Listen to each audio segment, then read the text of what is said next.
But then he when he pours his drink, he always pours it, shakes it a little bit, and then just kind of just like taps the thing and puts it down every time. And here we go. You want to be like? Sensitivity equals fucking poverty. Insensitive Culture, the podcast. Check it out, homie.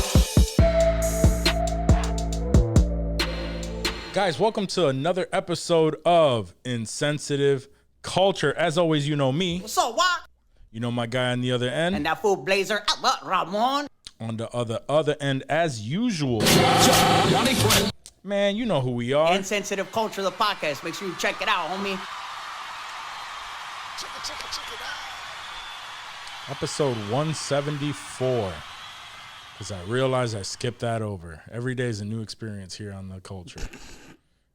174. Oh, 174. I don't know why. It's every week I say the episode number, and every week I'm like, damn, we made it this far. Right. And we continue to do it. So, oh, fellas. How y'all showing up, man? I'm feeling good right now. I'm feeling hell yeah. energetic. Little buzzed already. Yeah, I got the Red Bull and vodka flowing through me. Feeling nice. Nice. I've been take some pounding beer bathroom breaks. since 5 o'clock Damn. on the dot. Damn, son. Oh, damn. I would have started early if I knew y'all were getting a head start. You know, Nah, sometimes y'all's it works a lot out of that way. It people. doesn't always. Yeah, y'all's a lot of people. Johnny started that that early. I definitely was not pounding beer since 5 o'clock, but that would have been nice. That's all right. Nice. Catch up, fellas. Catch up. Catch up. I'm doing good over here. Working on it. Had an interesting last 7 days. It's been pretty fun Nice. in a way. Family fun, you know. Okay. Wife was out of town, so it was just me and the baby. Daddy-daughter week and the week. Let's call it a week. Yeah. Yeah. About 5 to 6 days.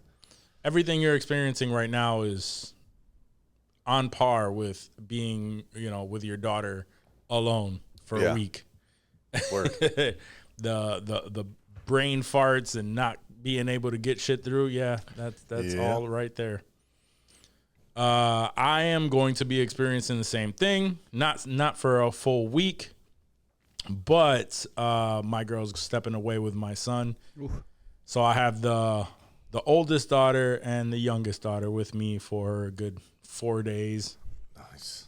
So yeah, the 3-year-old's gonna adventure. spaz out. She's very she's very That's that spaz attached. Yeah, she's attached to her mother to where she really like screams for her when she's not there and she's ready to go to bed, kind of thing. So it's gonna be interesting, but also probably exactly what she needs. Right. You know what I mean? Just a few days away from mom. Yeah. A little detachment.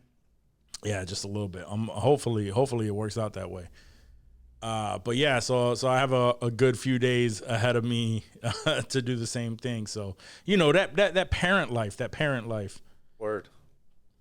Yeah, Dave is doing like, it? nope. It's It's like, usually fuck real that. chill when it's me and Cliff. Word. Bro, I look forward to me and Cliff just kicking it. He's super chill. He doesn't miss his mom. As long as he's got food and some toys, and we go on our walks and our runs and do our thing. Keep him exercised and tired. He's the best fucking boy. He sleeps the whole night. I just gotta Nice. pick up his shits. That's really what it comes down to. Just don't interrupt the rub outs and we're good. Nah, he's chill. He just minds his own business. I just can't have him looking at me. That's all. Or you just don't make eye contact with him. That's it. Yeah, no, I can feel him beaming me though. Like if he's facing a certain way, like I'll It's the get up judgment. and I'll grab a toy and like I'll throw it so that he repositions himself and he's not facing me, and then I'm good to crank one.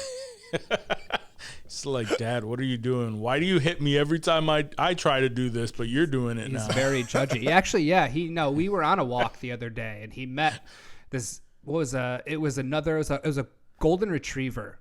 And, we're walking around the neighborhood, and I try to avoid other big dogs with Cliff just because, Sure, like he's not bad. He won't like bite him or do anything crazy. It's just like, he likes to play a lot, and he'll get them in a playful mood. And then all of a sudden they're fucking, jumping all around. And this one golden retriever is still walking towards us with their owner, and I'm walking Cliff, and there was no place for me to like duck off and like make a right or make a left. Like we're crossing paths at this point.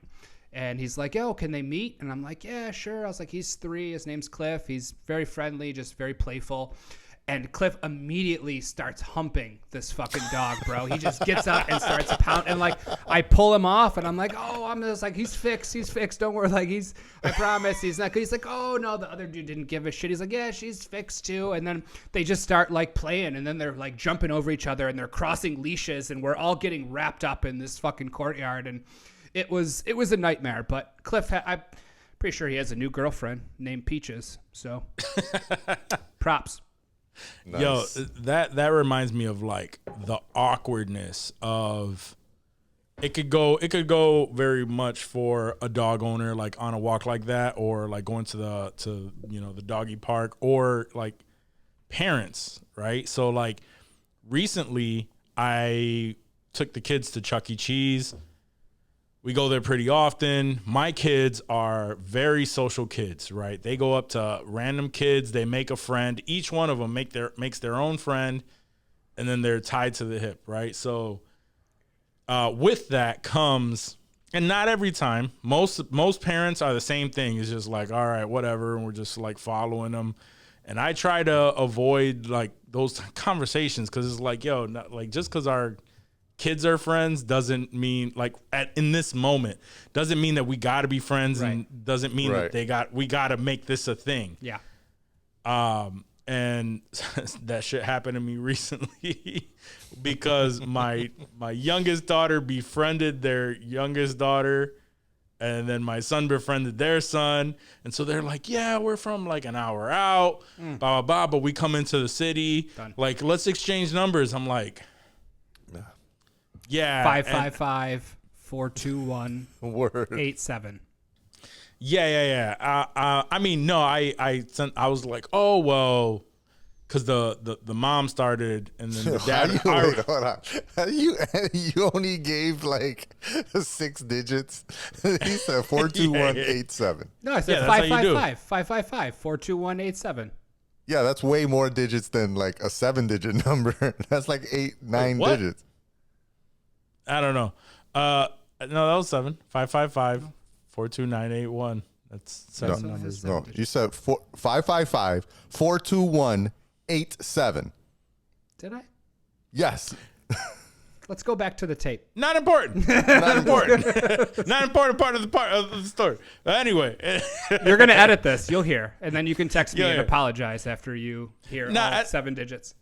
At the end of it, I gave him my Facebook, whatever, just like, here, send a friend request, and then like moved on with our fucking lives. But just that awkwardness of, hey, our kids are playing well together. Why don't we connect?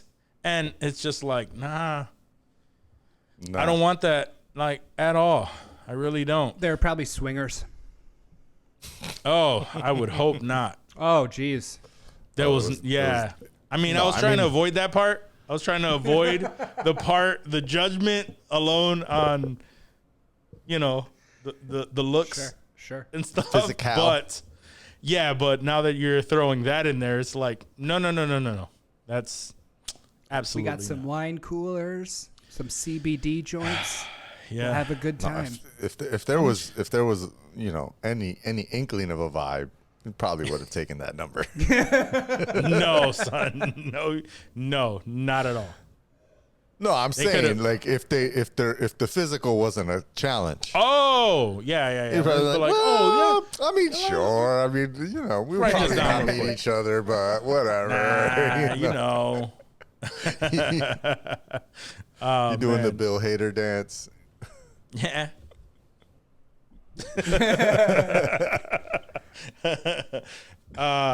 But anyway, yeah, that was it. I'm not with that shit. If we don't know each other, yeah, no, from personally already at this point, there's like There are kids that my kids play with in the neighborhood that I have no idea who the fuck their parents are. And that's fair. because when I go outside and I'm actually watching and observing my kids play, there are 1,000 fucking kids that are their parents could give a shit about what the fuck they're doing, and they're out here fucking being heathens. No, your job is to watch your kids, not to. Facts. That's my thing everywhere. It's just like, no, I'm watching my kid. If your kid does some fuck shit that affects my kid, We got problems. I will tell your kid to chill the fuck out. No problem. But other than that, if he's about to fall off some shit and my son is trying to fall behind, like follow him, I'd be like, Xander, nope, don't do that. Just let that kid Everybody bust his else, shit. y'all do whatever the fuck y'all want to do. That's not, Word. that has nothing to do with me whatsoever. And then he falls, we're like, hurry up, we're going inside. Before you get talked to. No. It's like he might need a hospital. We'll call from the inside. Anyway. Can't We'll be call associated at all. No, Before they blame the tattoo guy. No. I'm not with all that shit. You're not asking me questions. I don't fucking know what your kid is up to. Probably should have been there watching him. Word. Yeah. That's my whole stance. You should have really been taking a look at what your kid is doing. But anyway, all right. Why don't we get right into it, fellas? John, Dave, what do you have for us?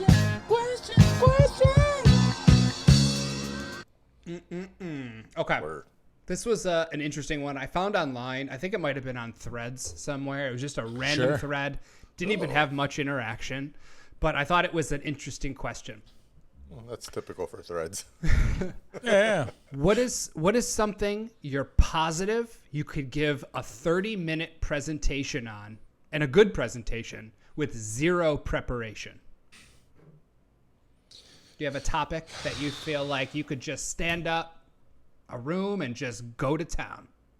It could be anything. I mean, it doesn't have to be, it could be a actual study in a university, or I could talk about the fucking Flintstones for an hour, and it doesn't what is something that you're positive without fail?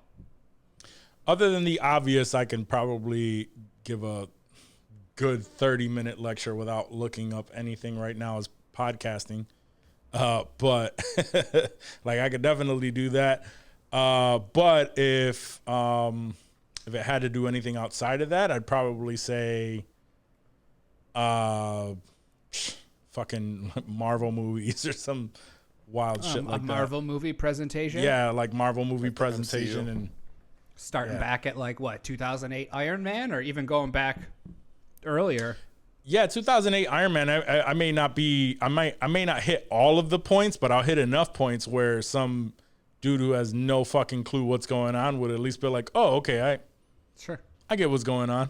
Half hour? So you could do half hour on just the MCU from... We'll do the MCU, let's just say the first 10 years, right? Iron Man to Endgame. Yeah, I mean, that you could probably go, honestly, for more than a half hour. On that. Absolutely. I've heard it. I know you can. Yes, exactly. What about you, Johnny?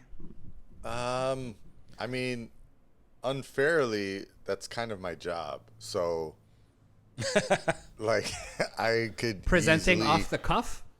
well, just presenting. Sure. I present all the time. So Well, you got that part down. without any preparation, I could easily talk about Presenting? iPhone security and Mac security, for 30 minutes without. So Apple, you could do a presentation, we could 30 do a minutes on presentation Apple. on No almost any Apple product for 30 minutes, and how it relates to any business, and the advantages there. That would be the easy one. Sure. Aside from that, I could probably do a 30-minute talk on cannabis / weed regulations in New York State and what the fuck is going on in that business. Sure. And something fun Yeah. that I could break down in 30 minutes, no prep.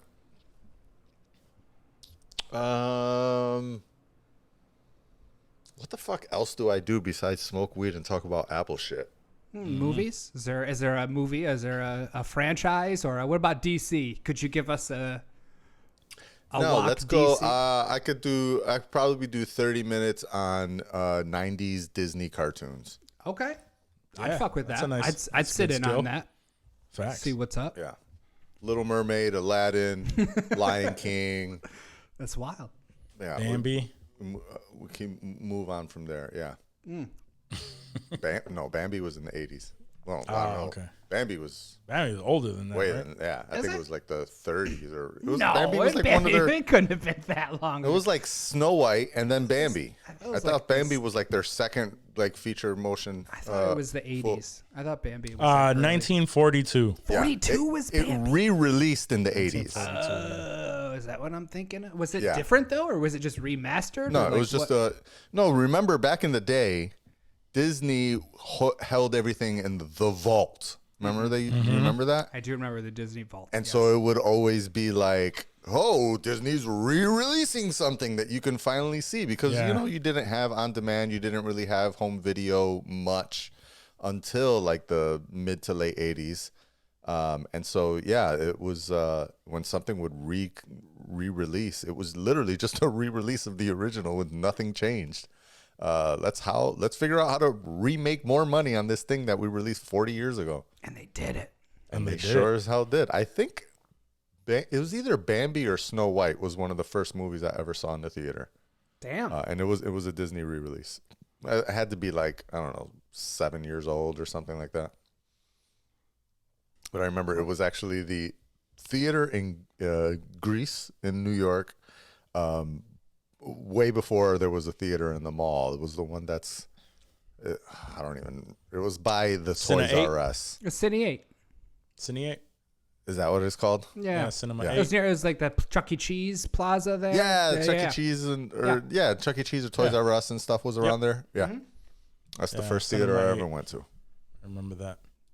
Old school. Dave, what are you presenting on? I mean, sort of in the same vein as Johnny. Like my job was a lot IT related. I mean, I could give a presentation on network security, computer security, users, email safety, that sort of thing, which I had to do multiple times. So, I mean, that wouldn't be a problem. But I mean, fun wise, I could easily sit down, and this probably isn't a shocker, and just, I could take you through Tarantino's life and then through his movie catalog, and I could talk about each well over a half hour like that. I would have to really try to cut it down to a half hour, honestly.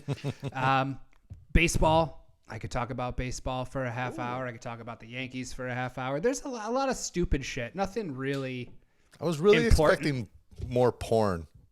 I mean, I yeah, would that's have that another app. You just opened up a whole nother. I could talk about porn for days. Because you be knowing some like shit. I'd be like, Yeah. You'd be how knowing do you some shit. even know who these people are?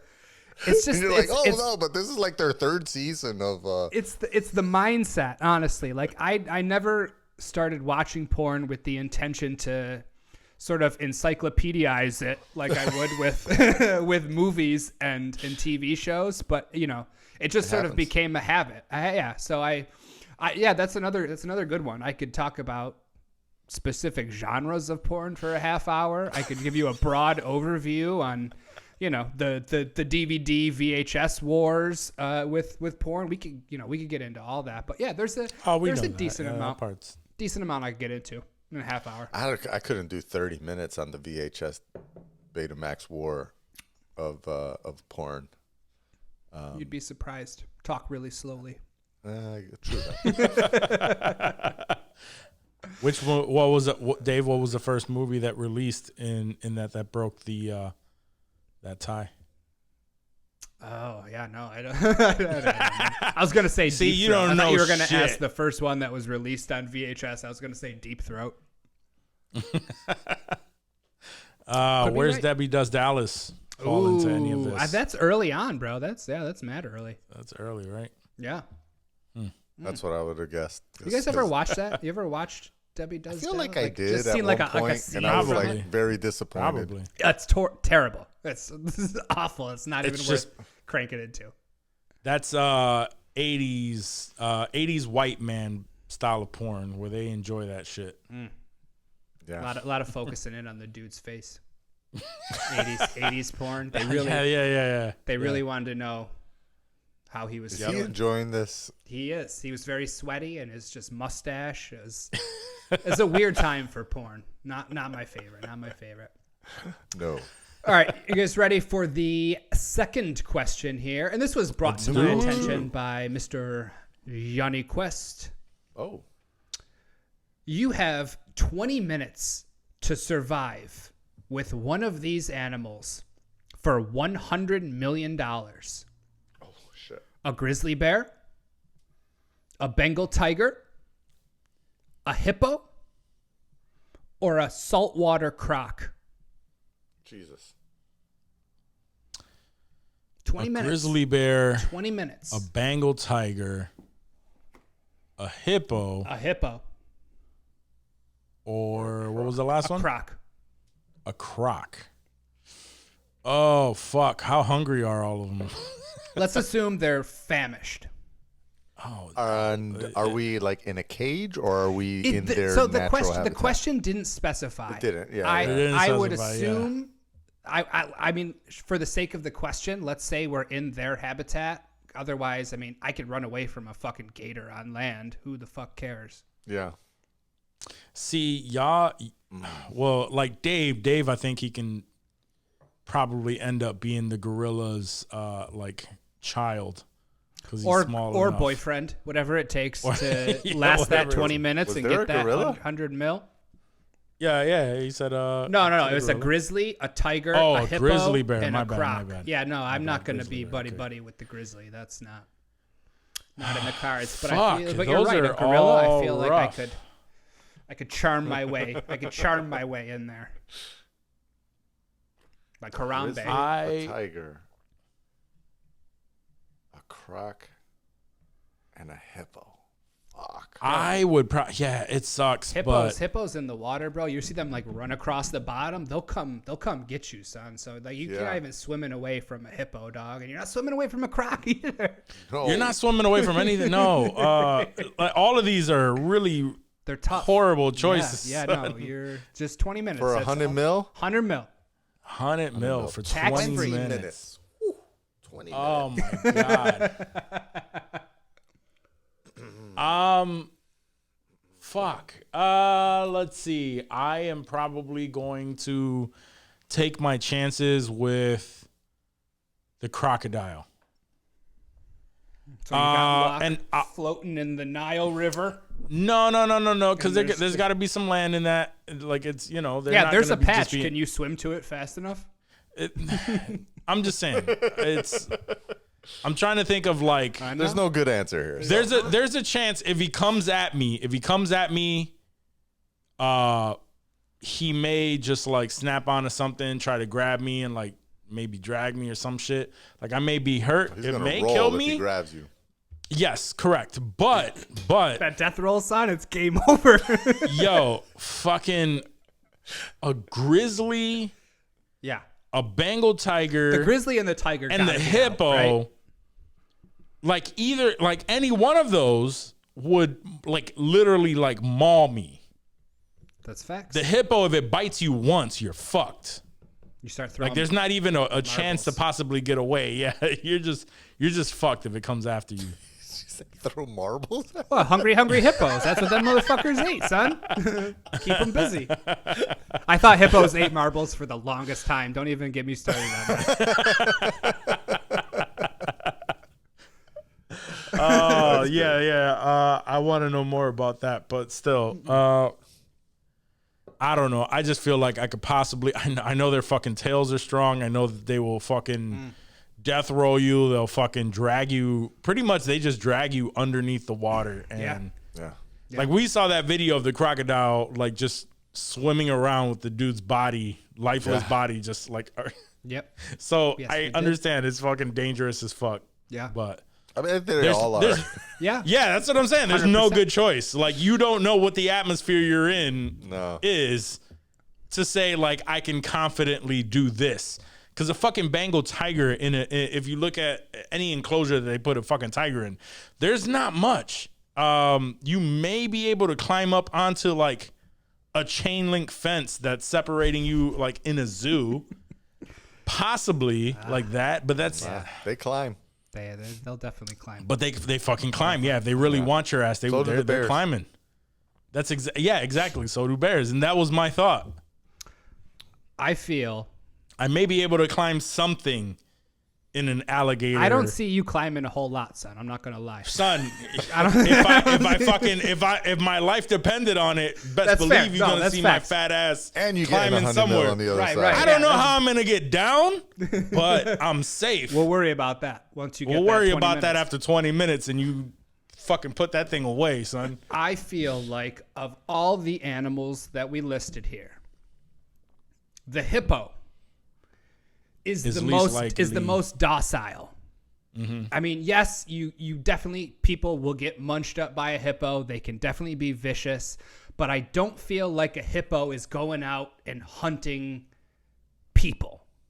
Like, you know, a bear wants that meat, a tiger wants that meat, even a croc wants that meat. I don't know what a hippo's natural diet is, but I don't think it's a lot of meat. I feel like they're munching vegetation and shit. Yeah, they Yeah, have Johnny, the flat. Johnny, I see you getting ready to pull that up. If you could let me know what a hippo's diet is. If the hippo's diet is mostly vegetarian, I'm gonna go hippo. And Hippos are primarily herbivores. just see if I could swim around, you know, Mostly grass. doggy paddle a little bit, maybe throw some plants at him. I'll find some rhubarb or fruit or something. Like, I feel like of all those, that's the least, you know, the least scary one that it would literally just want to come after me and smell. The other ones, they want that meat. They're going to munch your shit up.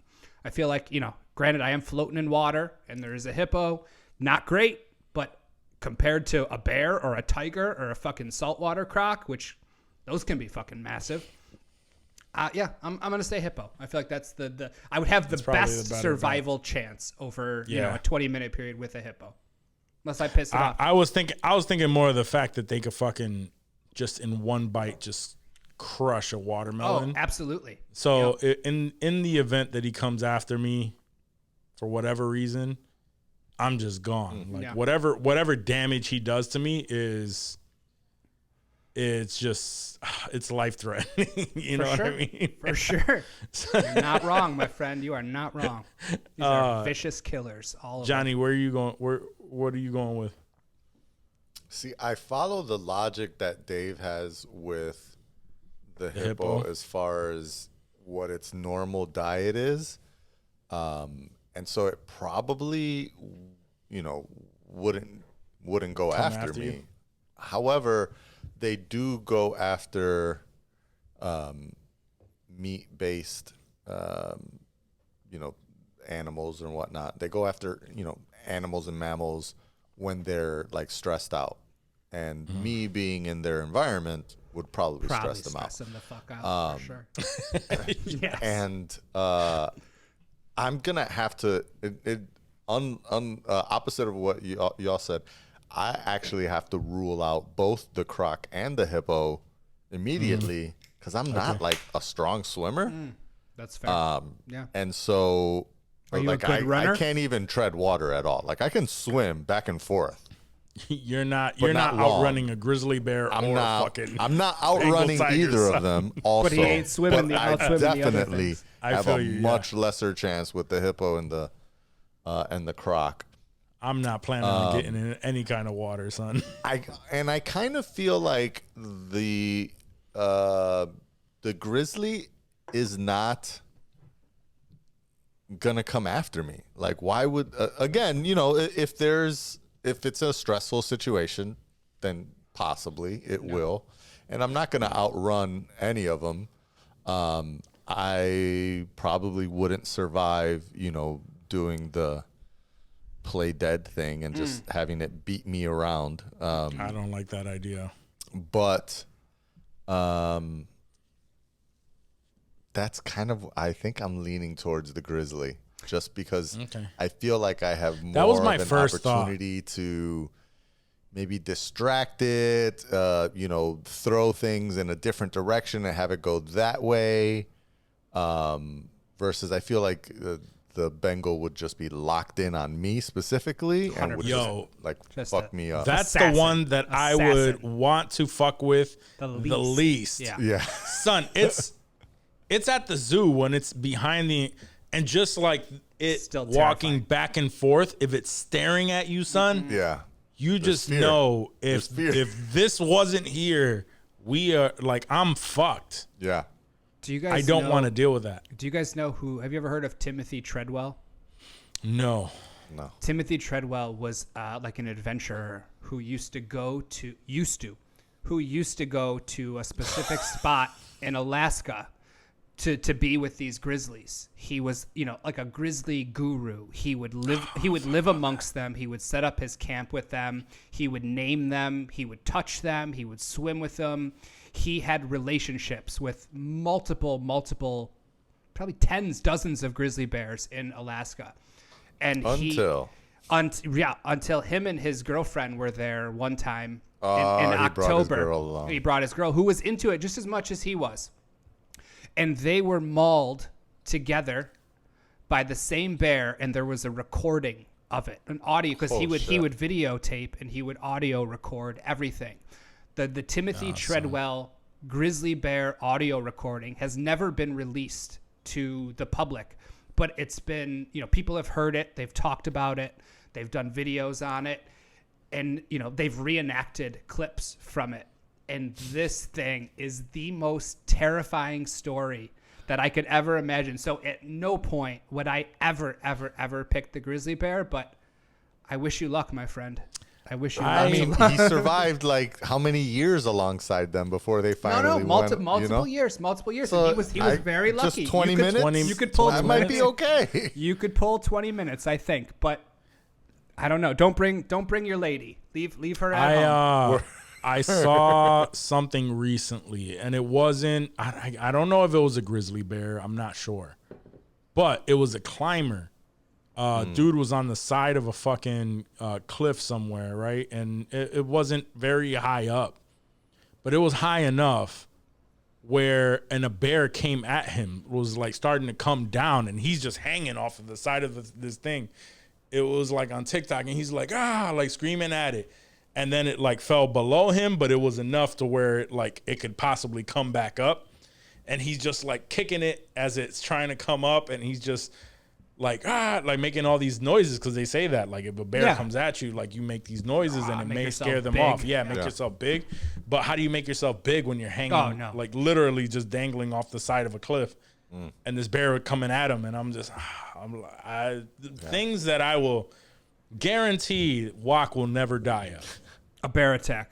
A bear attack, yes. Unless it's like the bear was in my fucking backyard for some reason, made its way into my backyard, then very plausible. Saying that, I was just with my cousins yesterday, and they live. So where I live is very close to Bear Mountain. Mm-hmm. They live closer to Bear Mountain, and they have woken up at least 4 times to a bear in their backyard. And I was like, so I was asking them about that because they had posted it on Instagram and shit. And I was like, yo, are you guys still getting bears in your backyard? And they're like, no, it's been like 3 or 4 months or so since we've had a bear. I'm like, oh, no big deal then, right? No big deal. And then he shows me this video that his neighbor sent him.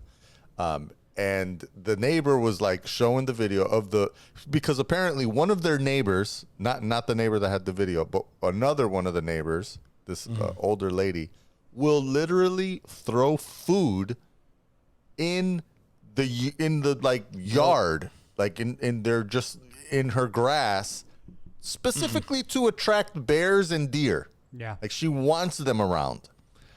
And I was like, is there like an HOA that you can call somebody to that like you report this fucking no. lady? Because that's wild as fuck. Yeah, a game warden or and so like the neighbor was filming this video of and of course it's obviously not a grizzly where we are, bears. But it's I'm assuming it's a black bear, right? And so and he's showing the video of this bear like fucking around with the food in the yard, and then like just getting up and then like walking back towards the forest and shit. And then right at the end of the video, you see the guy, and then he like shows himself, and he's right there. Like the whole time I thought he was zoomed in on this bear. No. But no, homie was literally like 30 feet away from this thing. I was Yeah. like, yo, your neighbor is fucking crazy. No way I would. And that's only a black bear. And I still wouldn't be 30 feet close to a fucking black bear who's in the middle of eating a fucking meal. We got mountain lions over here in Northern Oh, California. yeah. A That's lot true. of like, I follow some Facebook groups of like, Yeah. you know, NorCal sightings of these, and a lot of them, like where I am, it's not very rural. Like I am not in the woods or the mountains or anything, but like the mountains aren't that far, and a lot of these sightings are within about 5-10 miles or so. They say people have the cameras set up, you know, and these things are fucking big, bro. Like I just imagine like being on a walk with Cliff or something, and you know, if one fucking springs out of this, like I don't know what the fuck I would do. I'm swinging at that point. You're not taking my dog. Nah, not doing it. There is a. Let me see. There's a video. Since we're talking about this, right? I want to try to pull it up, but Love media. should I be able to print? Oh, okay. Johnny, if I send you the link, bring it up, because I want your reactions to this. It's very much on par with what we're talking about. And Dave, you may have seen it, but I just sent it to the group chat. But I want to know, like, what would be your reaction in this fucking situation? Because I can't fathom it. I like to even. It pretty much there's this takes place in Africa. There's a dude, and he's just trying to make some coffee, and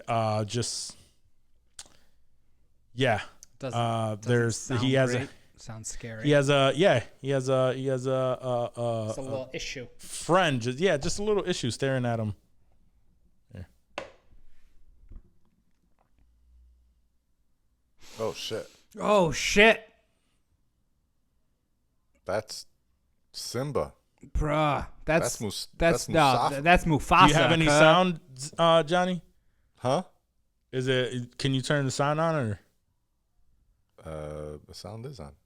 Oh, okay. Oh my god, Son. So pretty much, right? Look at what's holding like that lion back. A screen. Right? That is a screen That's window. chicken wire son. screen, bro. Chicken wire. And he's trying to get to the other side to make himself some coffee. And what happens is the lioness is on the other side of the wall, like hanging. So anytime he tries to get close, this thing is like kind of growling at him. And he's just trying to inch his way closer to the coffee pot so that he could just See, at that point, I don't need coffee for caffeine. I don't need coffee. My shit's jacked up, son. I'm ready to go. I'm done. I'm good with the coffee. Bro, there's one point it cuts to the right, and this motherfucker has no door, son. Oh my god. Yeah, exactly. It looks like he has no door. Did I wouldn't. Did it No. freeze? I don't know what's going on with my internet right now. That's all good. It's all good. There's a lion out. No, Bruh. I'm not. Yeah, I would not. I would not be good with that. And that lion is just looking dead ass, like in his eyes, like, Hungry as a looking at him, motherfucker. like, "Yo, make a fucking move, bitch." Do something. And I would totally be the bitch in that situation, and I'm not making a move. Sure you want that coffee? Nah. Nah, I'm straight. I'm good. I'm good. All right. Looks like I'm not going anywhere for the rest of the day if that was the Oh yeah, case. no, forever. I'm never Yeah, leaving yeah, my yeah. house, dog. What do I need coffee for? I'm about to go back to sleep. Give me some cocaine. Go ahead. All right.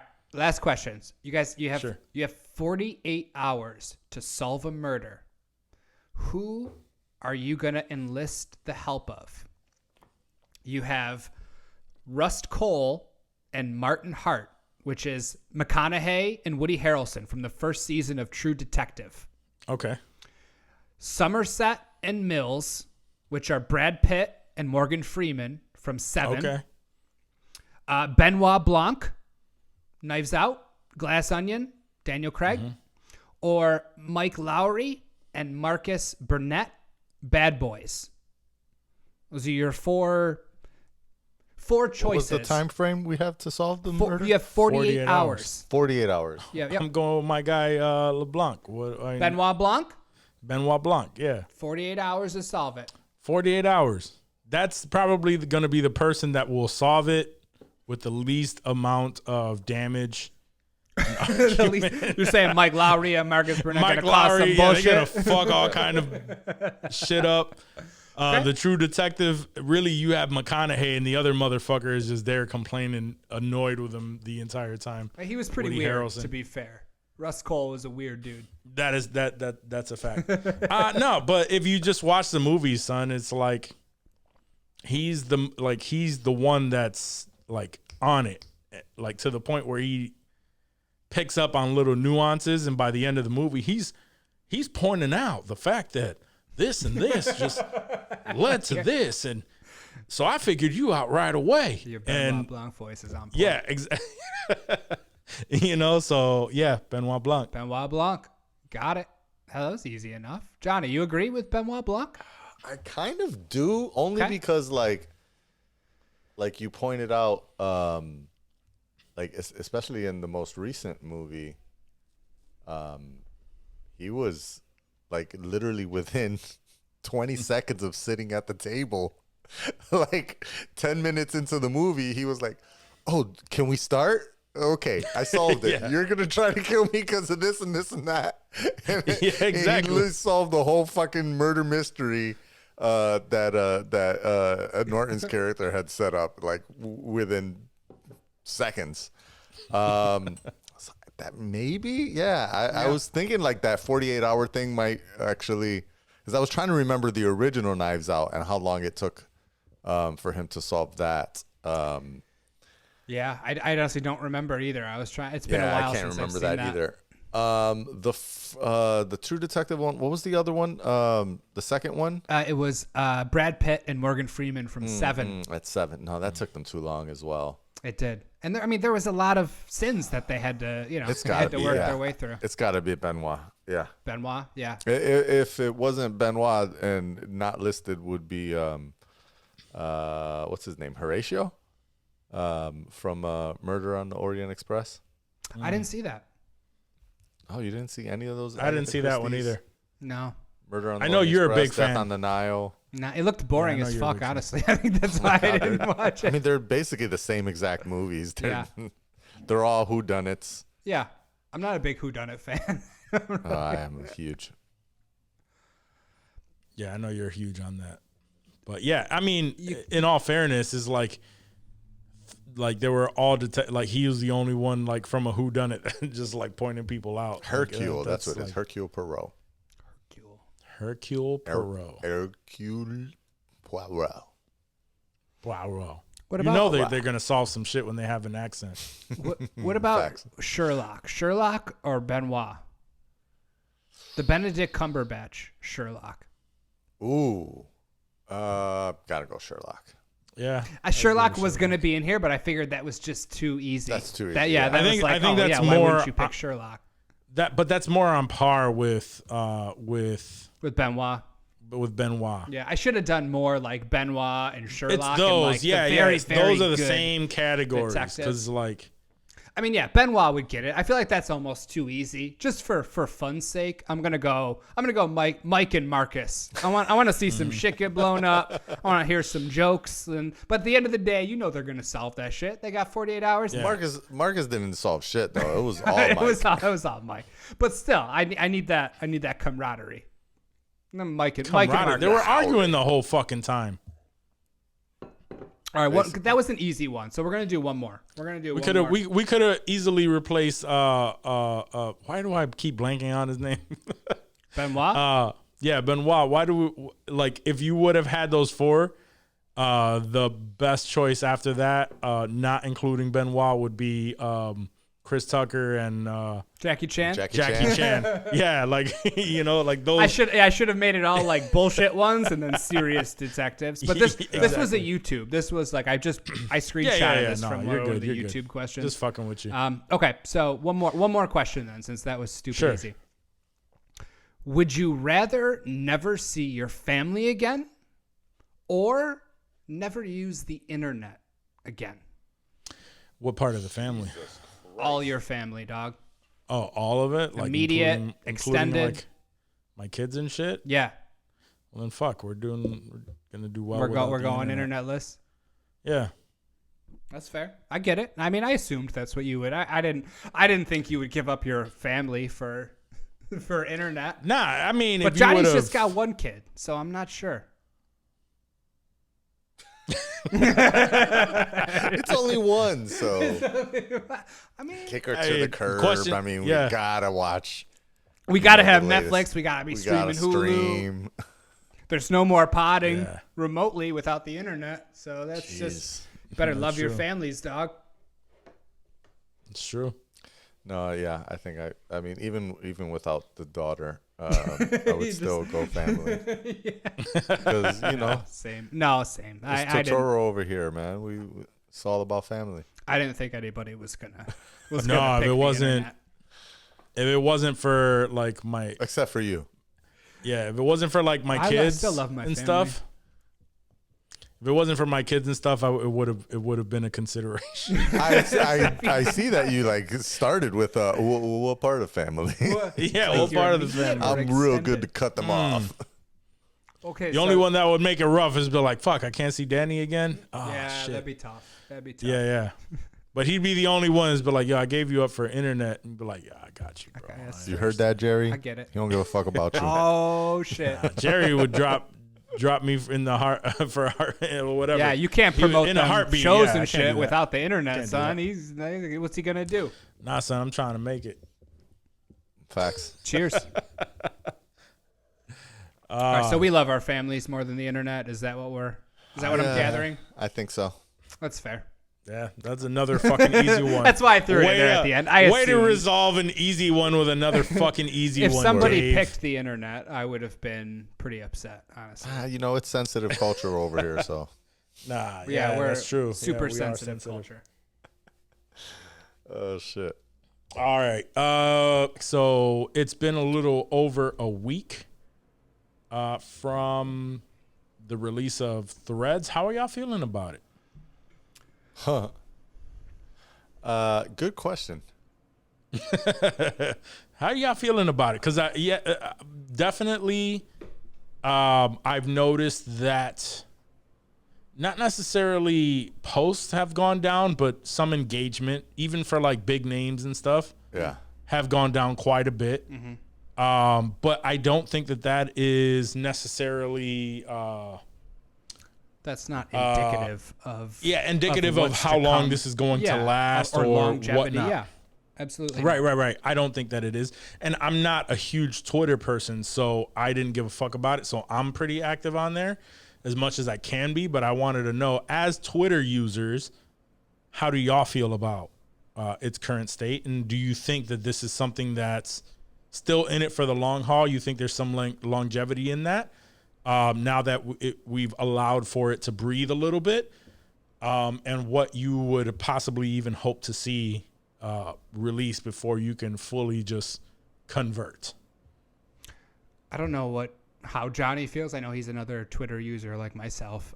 I don't. It's not at the point where I'm ready to ditch Twitter and everything that comes with Twitter. I mean, I still log in. Like, it's still, when something's breaking, whether it's, big news, a coup in the middle, whatever's going on, like Twitter still is where shit is popping off. Can't forget Titty Tuesday. There's no Titty Tuesday on Threads that I know about. But yeah, I mean, it's not up to where it would need to be for me to like close my Twitter account and be like, all right, I'm done with all this. Like, I still pop into Threads, and it's still nice to engage with. With people that you probably wouldn't engage with, even on Instagram, somebody, let's say, we have a mutual person that we both follow. I won't say any names on Instagram. If you tried to, comment or reach out to her or say something, you're getting buried in all the other comments and all the other noise on Instagram or on Twitter. But Threads still feels like, even those bigger names, the models, the actors, it still feels like there's a chance for you to be seen and for them to respond. Seen and heard. You're not sending a thread or a tweet off into the abyss like it feels like you can do on Twitter very easily. On Threads, even with a response to somebody, I've already had engagement on Threads from people that I wouldn't get engagement from on Twitter. I don't know if it's because they're just happy that they're getting engagement on Threads. It's still so new that they're looking for whatever they can get to build that following up like they have on Instagram. But I mean, yeah, I want to see it. And it sounds shitty, but like I want to see it be more like Twitter. Like I want a trending. I want my following. I want to be able to see people I'm following versus that sort of, for you. Like, we think you would like this, and that we think you would like this needs to be something that I would really like too. Like, I don't want to see all kinds of weird right-wing bullshit in there just to get me to fucking comment on shit. Like, I don't know. What do you think, Johnny? I mean, you use both. I mean, for your comment, like, yeah, I agreed. I get more engagement on Threads, but it's because as far as like me responding to people and then like them liking my comment and or replying to it, like that rarely would happen on most of my Twitter accounts. I'll put a little asterisk on that for one of them. But for most of the Twitter accounts that I have, yeah, nobody. I may get into a back and forth with like one person or whatever, but it's rare that I get like 50 or 100 likes or something on a tweet that I posted. Yeah. But that's also because what you were saying is like, yeah, you get engagement. It's because the people you're replying to are getting maybe 150 replies where they're used to getting like 4,000 replies.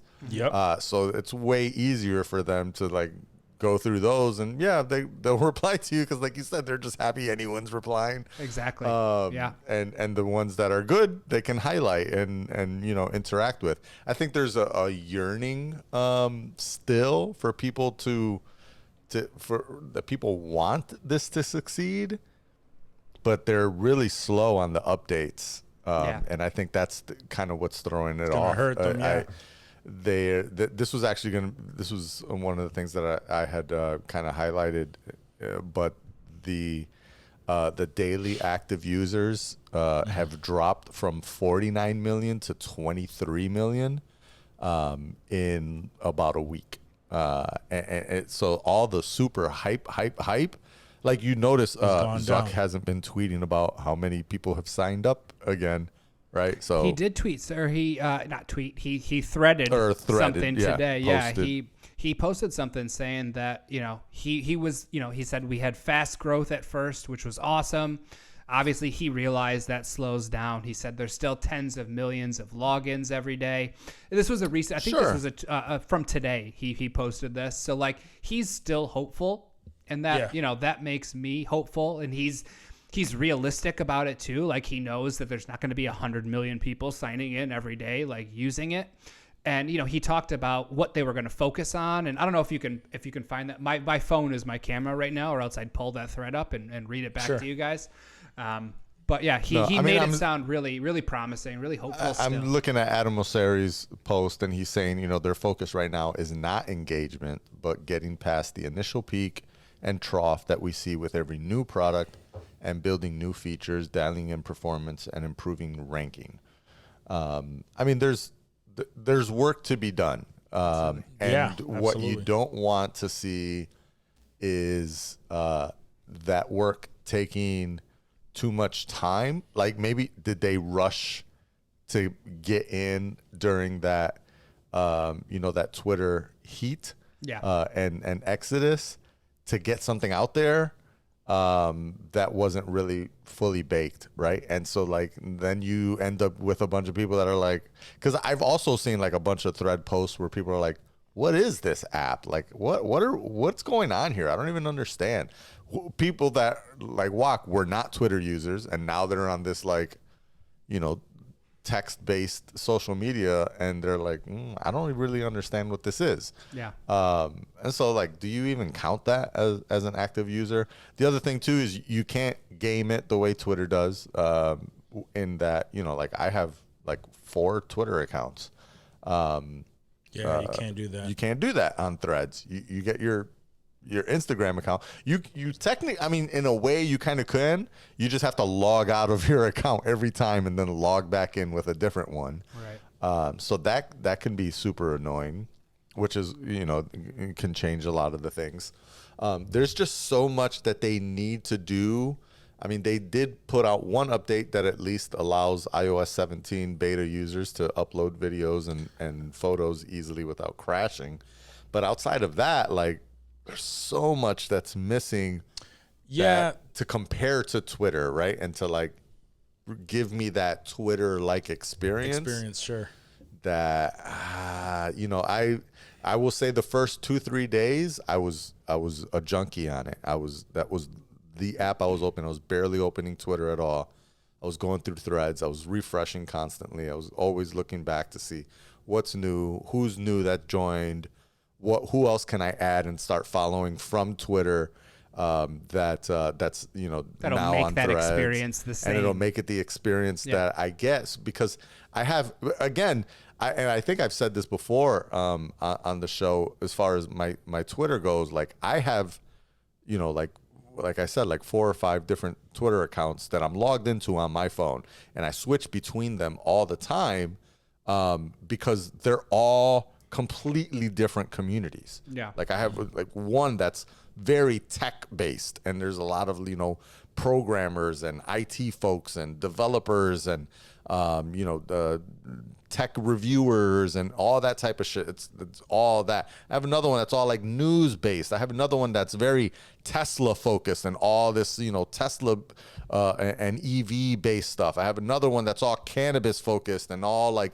cannabis businesses. So like these are and then of course I have one that's like all black Twitter, right? And it's like a whole different, all of them are like completely different circles of folks, which makes it almost like 5 different apps that I'm opening every time, because all of the content on there, occasionally some of the stuff, you know, overlaps, especially as I forget which account I'm logged into and I start hearting things. Yeah. And then I'm like, fuck, now that just ruined the algorithm for that one. Yeah. But outside of that, like, you know, there's 5 different, you know, big circles of communities. And I don't get that on Threads. Like it's all kind of like lumped into one community thing. Mm-hmm. And so I'm kind of trying to just pull from my like main Twitter account and trying to make Threads into that kind of experience, at least for now. But yeah, like, you know, I have gotten, like you said, those likes from folks and, you know, responses from folks that I would not have expected to get previously. But yeah, I'm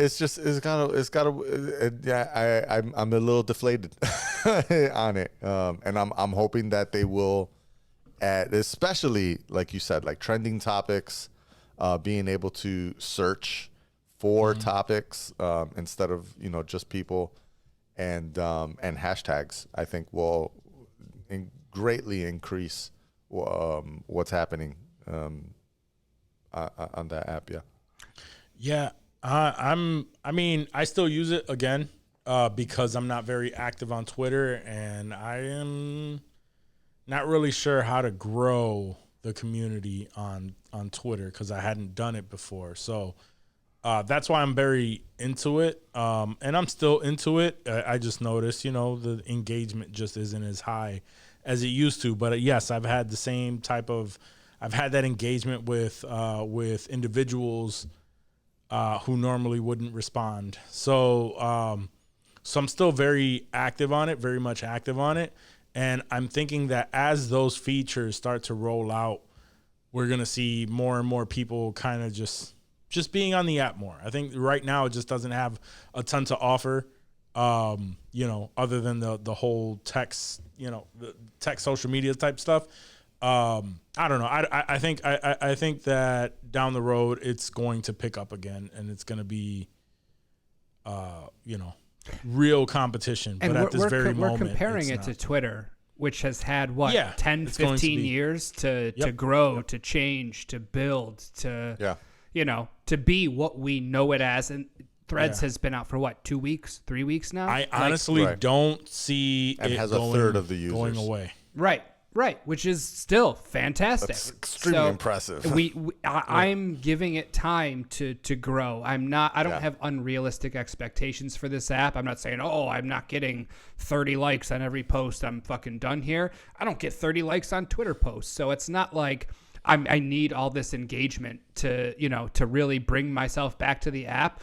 If I could just have it, if I could have Threads focused on, the same content, the same news, the same people with that same sort of up to the minute, this is what's going on, this is what's happening, I would happily leave Twitter. I don't need to be the most popular user on Threads. I want to see what I want to see. And, I want the news. I want up to the minute, and nothing about Threads is up to the minute on anything. Like everything I see on Threads is, I saw it on Instagram or Twitter, even on Instagram. I've seen it on Instagram hours before, or these creators aren't posting the same shit that they post on their IG or their Twitter on Threads. So the content isn't even there. So I just, if I could see what I want to see when I want to see it on Threads, I would be happy with that. I don't need to, I don't need 1 million followers and crazy engagement and everything. I want to see what I like. That's all. I remembered what I was going to say. I was going to say that today, apparently, they released an update to the app. And one of the pages that we follow was like, there's an update today that's going to add a lot of the features that you've been wanting. It's a major update. I updated it, and it's just bug fixes. I haven't noticed anything. Really, I didn't notice any kind of difference like whatsoever. But maybe that was just me. Update. Who knows? I think right now they're just trying to make sure that it is as stable as possible, and they have another team that's working on actual features. But pretty soon, I think we're going to be seeing a lot of this. One thing I do know though is at least Elon Musk knows that he can't continue doing the bullshit that he's been doing with Twitter, because now there is competition. And even though even he may have bragging rights right now, it's just like, y'all down. But in all honesty, if you don't improve the bullshit that you're doing over at Twitter, and this keeps improving. Yeah, no, they're hemorrhaging money at Twitter. They're in serious debt. He is as much, right-wing cocky bullshit as he likes to post. Twitter is in deep shit right now as far as money goes. They're so scared that they started to pay out creators. You see that? These creators are posting what they made, and that happened, like, hey, look, stay on Twitter, you get this kind of revenue. Yeah, sure. That's 100% what it is. Right. Is like him okay, we need to make sure none of our biggest Twitter creators jump ship. It's time to start. I mean, he announced this Twitter creator thing back in February, shortly after acquiring the company. And nobody got paid anything until a week after Threads drops. Very and suddenly, timely. You got folks making anywhere between, I think the smallest I saw was like a $800 payout, and the biggest I saw was like $100,000. Yeah. For a meme account. Yep. But yeah, whatever. People, I don't know. I just say, how do I feel about it? I'm still hopeful, but it's definitely not as hype as it was last week when we were hyping the shit out of it for about 25 minutes. I mean, we let it breathe. Yeah. for a little bit. We got a feeling for, what it I do currently see is. mad posts on Threads that are like, "This shit dead. Anybody else here? Is anybody here still?" Yeah. Yeah. I see that a lot. And then Twitter is pimping a lot of these articles that are like, why Threads is dying, why Threads isn't going to last. Like, and it's vice versa. It's the same thing. Like on Threads, you see like, oh, this is why we still have hope for Threads and why it's don't count us out. I honestly don't see Threads going anywhere. Nah. It is like, like when it came out with Mastodon and all that shit, like those bombed, like no one gave a fuck at all. These accounts are, and before you jump into that, these accounts are linked to your IG page, so you'll always have that thing to just let me see what's going on over there. And once people start seeing the improvements, and that's on Meta to really jump on getting these fucking improvements out to make it feel as close as possible to either Twitter or at least a new experience that could, just fucking overrun Twitter. They need to start getting that shit, like just the basics, like you said. If they added hashtags and just a tab where you can only see the people you follow, that alone would get you, hyped enough to at least use it a little bit more. And then as things start to, improve, you're just going to start navigating to it naturally. Yeah. I just don't see it going anywhere because it's linked to Meta and everything is so integrated with each other that it's kind of hard to ignore. You're probably always going to jump over and be like, let me check this out. And once you start seeing like, oh, wait, it's kind of, I like that. I kind of like that. I'm going to use it a little bit more. And, oh, shit, they just added this. And I'm going to use that a little bit more. Yeah. Just like they did with Reels. I mean, when Meta introduced Reels, we're like, oh, what is this? TikTok? Or this? Right. And now it's just, it's the Reels. It's there. Yeah, it's a staple. It's just there. Right. Right. And give them time, and they will do the same thing with Threads. I have no doubt about it. It's just going to take time and effort. And something Elon being a dipshit. Something that I learned, actually, is that this is technically the second Threads.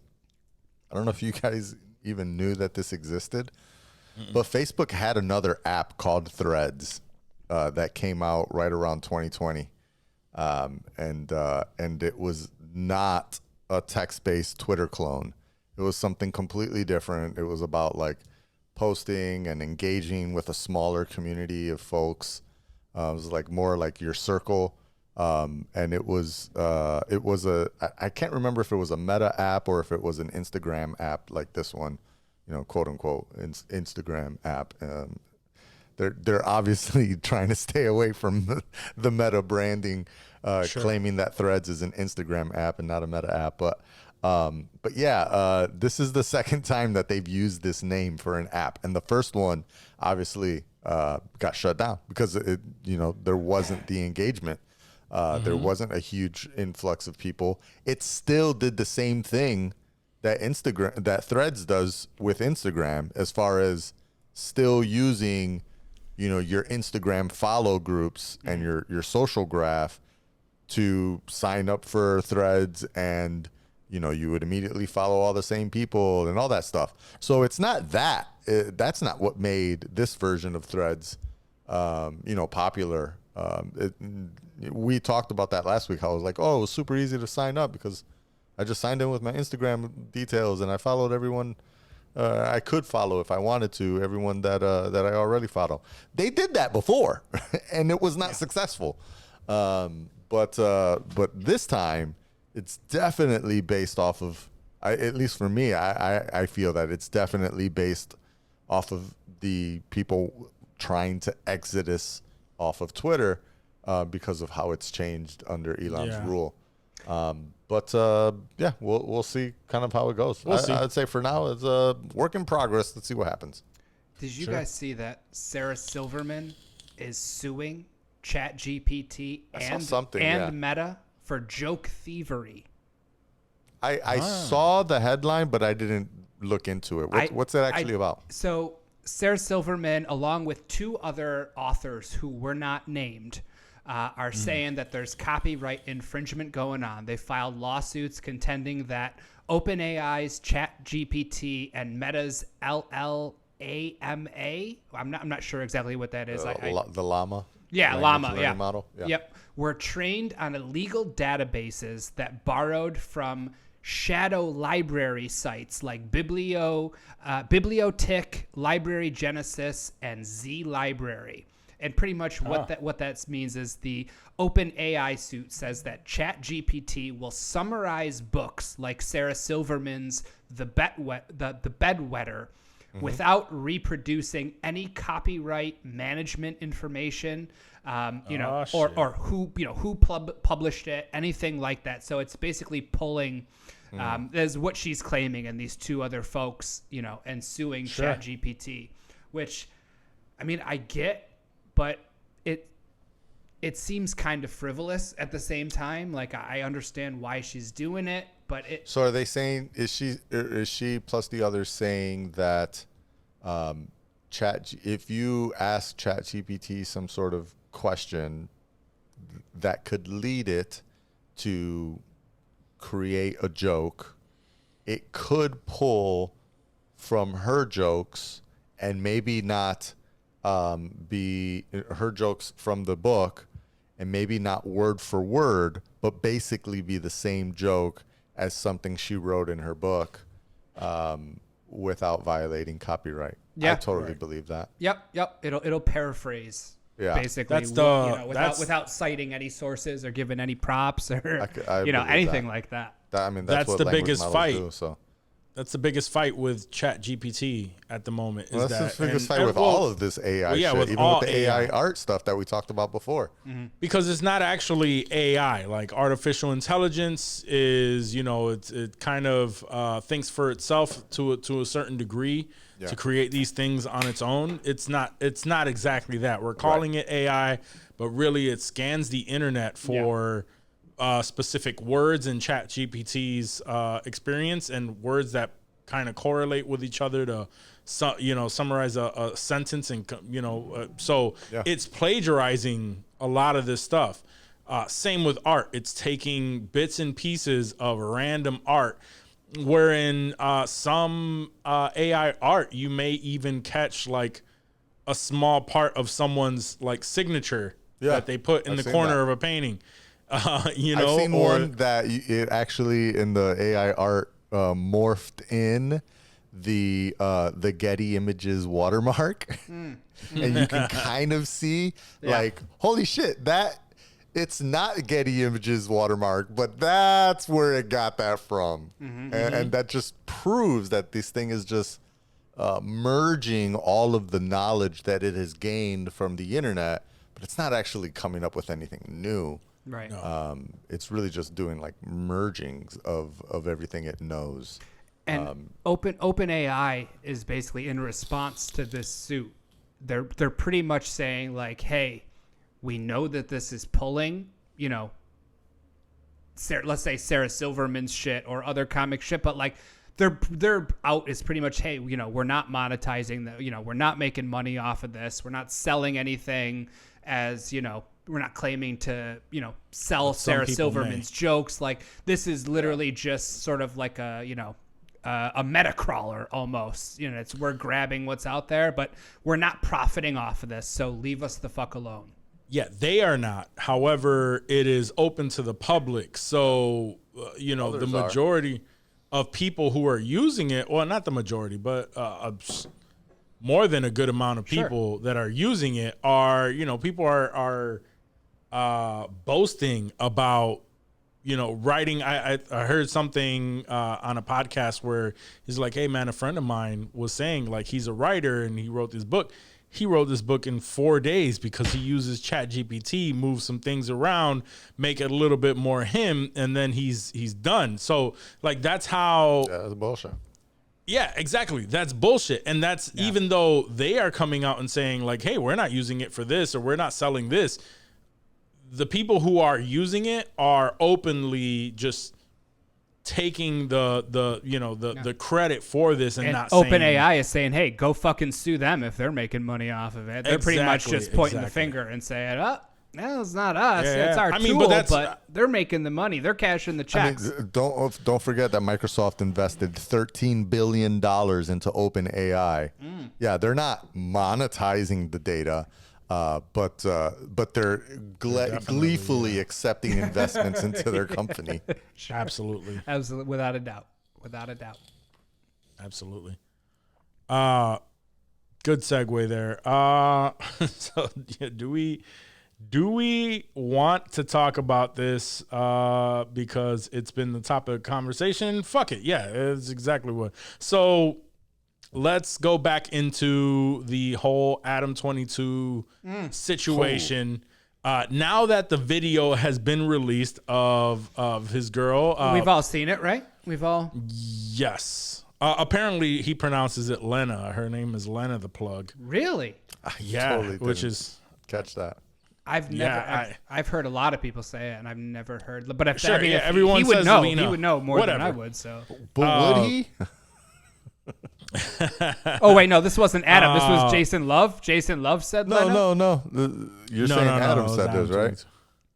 Yes, Adam calls her Lena, but so Adam now the video came out. First of all, before we jump into this part, what do y'all think about it? Like, did it live up to the hype? Was it just meh? I mean, It's it was just a lot a of hype around typical interracial BBC scene. Like, there was nothing mind blowing about it.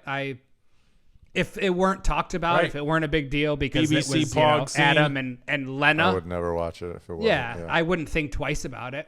I might give it a click if I saw the screenshot of her holding onto the corner of the bedpost while she was riding that shit. That was hot. But other than that, it was just like, nah. I don't even think I made it that far. Oh, Oh, you're yeah. fucking up. You know what?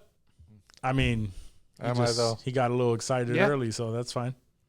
he got I ain't even making that far. That was like 7 minutes in, dog. No, I literally skipped through and I was just like, whatever. This is not my thing. Like I told you, I don't fuck around with these professional no. porno type porns. That's facts. And that was a professional porn. I was like, It whatever. was. But it had It like was a little bit of like it had a little bit of there was a little bit of amateurishness yeah. in certain parts that I caught, and I was like, okay, but I feel like that's when porn shines. When you have the big production, but it's also, they want to make it that sort of amateur feel to it. So you got the Brazzers budget, but you got that sort of, that amateur feel where it's like, this could have been filmed, by just somebody in their bedroom, or it could have a huge budget. But yeah, the scene itself was not. I would say that it did not live up to the hype. It wasn't anything If I had crazy. to- No, It wasn't was anything not. crazy. It's just the fact that you saw Lena The Plug getting banged Oh, out by somebody other than fucking. I mean, honestly, I've never seen her get banged Adam22. out by anyone. So to me, it was just another fucking porn. Like I was just like, porn, yeah. okay. I know that this is a thing. The significance because behind the it, the significance mentals, of it. yeah. Like I know about it, Right. but it wasn't significant to me because I've never seen like 16 videos of her only being with him and like some other chick or whatever the hell they were doing before. I don't look up many Lena The Plug videos or anything like that. It was more of the seeing the clips on Plug Talk, then realizing like, oh, like they do the podcast and then they fuck this porn star who they're interviewing. And then I got to know who Adam22 was, that, because I had heard of No Jumper before, didn't know that, oh, that's the guy. So it was like out of curiosity because I had no idea who the fuck she was. They're interviewing these porn stars that they were putting me onto porn stars. So that's why I was following them. You know what I mean? So, and then, but that's how I got to know what was going on there. And then I realized like, oh, he's an ex-BMXer who got into the podcasting stage however the fuck he could, which was No Jumper, right? White boy, pretty much talking about like hip hop and shit like that he probably gave two fucks about. Got some co-hosts that actually knew what the fuck they were talking about. Slid in through No that Jumper way. was before Plug Talk? I believe so. Okay. No Jumper became popular, and then he did the Plug Talk, and now he's like this full-on podcaster. And then he had the whole controversy where he, interviewed some fucking ex-Nazi. Right. Not even, I don't even know if it was ex-Nazi, but people were uncomfortable with it, and he was just like, fuck it, content over everything. So Yeah. I don't give a fuck how you feel, blah, blah, blah.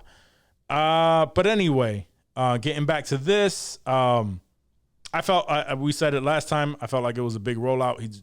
They were just talking about it way too much. He was throwing it in everybody's face that he was okay with it. Now let's get to the actual story. So apparently Adam22 comes out now, and he calls out Jason Love, because Jason Love, I saw, and I still think this is all bullshit, right? I saw an interview at some point within the last couple of days where Jason Love was being interviewed by somebody else, and they said, like, they asked him, like, was it your about him cream pieing and what's her name? And his comments were pretty, they completely changed from when they were interviewing him, right? And they were saying, and how he was a professional and stuff like that. And he was saying, well, obviously, he pretty much was saying, like, obviously she loves it, right? Because she's not used to getting fucked by this big ass dick. And, like, pretty much, like, talking shit.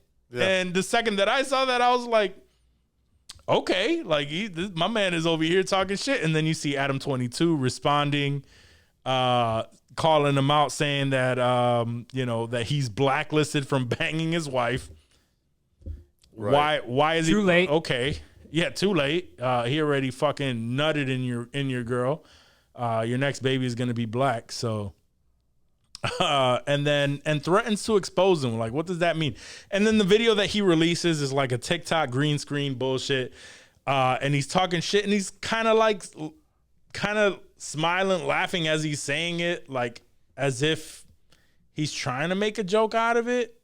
I can't tell if it's real or not. If it's still like content over everything, but. This whole thing has the feel of like a WWE confrontation where like it's scripted, they're doing their spiels and they're getting views. And I mean, I know that she shot up on Pornhub after the scene was released. They're getting their clicks. They're getting their money. So it worked. Oh, this is 100% working. The fact that we're talking about it right now exactly is proves their point that this is all working. I don't know how they actually feel, if they're beefing, but she got smashed good. Like that's all there is to it. And whether he's really on board or fake on board, it doesn't really matter, dog. Like, now it's time to move on. I feel like, right? Like, for sure. If she's gonna do scenes with other dudes, cool.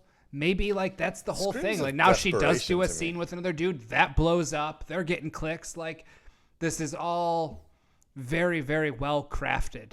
And if this isn't something, if this isn't all being plotted by somebody, then Jesus, the porn gods really know how to work.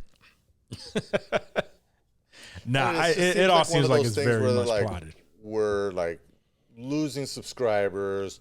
What can we do to like bring some more attention? Like, oh my God, what would be wild is if you fuck some like. No, I think that part was genuine. I think she is very much an OF content creator that would love to cross over into actual porn. Sure. But that's how they started, and they now started interviewing actual porn stars, and she wanted to make that crossover. And he is just the person that he is, and everything is going to be content. That's what I'm saying. How can we get that to blow up? What? This we could blow up off of this. We could make more money off of this. So it's working. It's working. I just feel like it. I don't know that it was driven what just cost? from a pure like, oh, we're just continuing in the same trajectory. Like, it feels like it was like, we need to do something to shake things up, because there's just so much that they just keep putting out to support this, with the whole like The car. you know We the bought her the car. buying Oh, thing. yeah, I That forgot video about that looked shit. Fake as fuck. Fucking stupid. Her interview about being sore. Her interview with him on Plug Talk seemed ungenuine. And then this latest thing with him like challenging Jason Love, like basically saying, I know you got a bigger dick than me, but you don't. But I fuck fuck her your with girl love. Like, what? Shut the fuck up, man. This shit is actually it's boring. Honestly, I don't even know. Is it just me? Maybe it's because he probably took a few falls as a BMXer. I don't know. I didn't follow his career, but does he seem like Slow? off? Yeah, like very like slow off. I haven't listened. I was to gonna say I've never heard him speak for more than 30 seconds at a time. Like That's all you need, If though. if I were watching a Plug Talk video, I'm fast forwarding all throughout the fucking podcast interview. I want to see the fucking. So like I don't really know what he has to say or if he even has an ounce of intelligence in him. But if I had to put money on has it, I to. would He say has to, at least a little bit. he's got a little something up there, at least for bread. But relationship wise, I give them 6 months. I mean, they already have a kid together. And Yeah, shit. no, that doesn't think- matter. She Yeah, just I took mean- a fat black dick. Either way, she's I think this is gonna be the first of like she's gonna skyrocket. Oh as yeah, far no, as her that's career. what I'm saying. She's gonna skyrocket away from him. She will leave Yeah. Adam22 doing his podcast and maybe you go do some BMX. She is sprouting off of him. This is her. Yeah. This is her way out. I've seen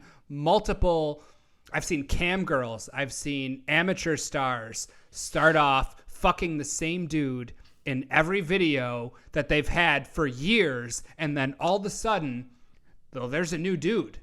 Who's this dude? That's not her, man. Yeah. Oh, and now there's multiple new dudes, and you don't see that old dude anymore. That's gonna be Adam22. Yeah, for sure. I'm not enough in the porn culture to even follow that. You got 30 minutes? I'll teach you a little something.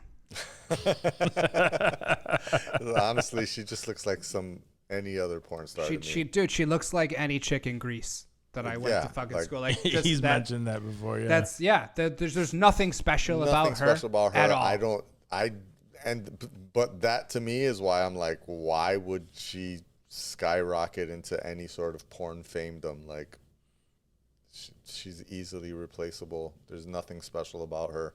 Yeah. I don't know. I haven't seen. For me, it's like a 15-minute of fame type thing, and then they're Sure, just gonna fade sure. back to where I think they as were. far as looks, who was the one that you said Dave was like on the top? Something white. Oh, Angela White.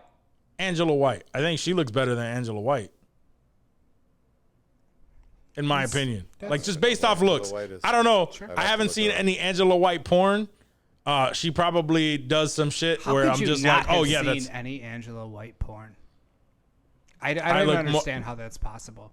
I've said it before. I'm also more looking into like amateur stuff, cam girl stuff, very niche shit. Well, that's the thing. Angela White, she was a cam girl. She started on MFC. She had no Sure. surgery, busted ass teeth. That's OG. I promise you, I will do some very extensive research. Just her journey alone. Next time I There's- have some time to myself. There's okay? been- I would do some. We know what you do with your alone time. Hey, I'm gonna There's- be researching Angela White There in has this been particular. there has been researching now just for you. no journey through the porn industry like hers. Literally, just a What journey are you a- talking about? A poor cam Just girl glow in up? Australia to, the top of the adult film awards. Like, there's going to be she's teaching a college class somewhere On porn. something. Yes, something porn related. She that's how big this girl. She has transcended the industry. And that's why I just I just find it remember hard to looking her believe up that and you have thinking, no oh, idea. that's the girl. It's like she's all right. But yeah, maybe she has some. I told you she's talents that I Australian. am She's currently Australian. not. You know how those I Australian mean, that chicks are. always shoots you up a little bit. You'd shoot all right. a few notches. Yeah, for sure. I mean, every time. Every time. She's filthy. She's filthy. There's no. I'm sure. There's no other way sure. around it. That's what I'm saying. Like, She's not the prettiest. Jenna Jameson was not the hottest chick in the world either. But goddamn, could she take that dick? Why is every video I try to play say this video is not available on this site? What site are you on? Pornhub. Oh, that's like the Walmart of porn sites. What are you doing on Pornhub? Yeah. I'm Who goes to porn? I'm on Angela White's channel. Why is that? Oh, that's weird that it's not playing. I'm on anything. Angela White's channel, Yeah. and I click on a video. They all have her like logo plastered in the thumbnail. Oh yeah, I press AEW. play, and it says this video is currently unavailable on this site. That's weird. Angela White, Johnny Sins, fucks my mouth and pussy. Oh damn, that sounds like a classic. That sounds like Is that an great episode video. title? We got it, guys. Don't hit me up for episode titles tomorrow. You got mine. I mean, she's a decent looking Yeah, chick. She's just a like a busty, decent- dark-haired Australian chick, and she is fucking freaky. What she lacks in looks, she makes up for in every other category. And she's not my favorite, but I respect it, bro. She cleans up at awards. I'm telling you, she's banking per scene, $10K per scene. We had this conversation on what porn stars, actually make, per scene. You said Johnny thought 1,000 seemed high for a scene, but your Angela Whites, they would laugh at 1,000, walk out of the room. Gotcha. She's rim jobbing. She's all kind of. Oh yeah, no, there's. Oh, I there's see no a limits. POV. That's you, Dave. That's you, Johnny. That's you, Johnny. That's you. I mean, I'll fuck with it too. That could be Won't me let too. It won't let me watch it though. Save it. Just save it for another time. You don't want to watch it Yeah, now, I'm dog. not on Pornhub. I'm on X videos. You gotta go to Spank that's what I Bang. gotta do. They don't give a fuck. Yeah, Spank Bang. X videos. X Hamster. Ooh, X Hamster. That's low key. Whatever. All right. I'm just looking at her, and I'm just like, there's nothing. No, That was my thought. That was my Absolutely thought not. too. I'm sure through like. I was like, what? That's the top porn Oh, star? you know what? Actually, maybe I have seen her once. You've seen her. Come on. I I'm see sure this you have. angle. Come on. sure you You've have. seen her. Either way, like, yeah, nothing. I'm sure, like, I would click on it one time, and I'd be like, okay, yeah, that was. You cool. know what though? But I going think back. what the dead thing for me that I'm always looking for is I need a I fat wouldn't ass. consider her a pog. She's busty. She's got a She looks fat like ass. she ain't got no. She looks like she ain't got no hips. It literally says Bang Bros Busty Pog Angela White bouncing. You her say juicy Angela ass. White don't have no hips? I don't know. I didn't. Well, from the pictures that I saw. Can we take a time out? We're gonna take a quick 5, guys. We'll be right back in a little bit. I gotta have a little conversation with my man Joaquin here, because Yeah, he I'm tripping just- like a motherfucker. I mean, from the images that I saw, She ain't got no fat ass. I haven't done my extensive research. Okay. Well, then you don't need to speak on it, son. If you don't know what you're The talking one about. that I see, the current one that I see, like this photo that I'm looking at right now, looks like she doesn't have much hips. She looks like she has a nice little ass, and she's all breast. That is like, She's busty. yeah, that's pretty much what I see. But I could be wrong. Again, I can look Regardless, this up in my anyways, own time.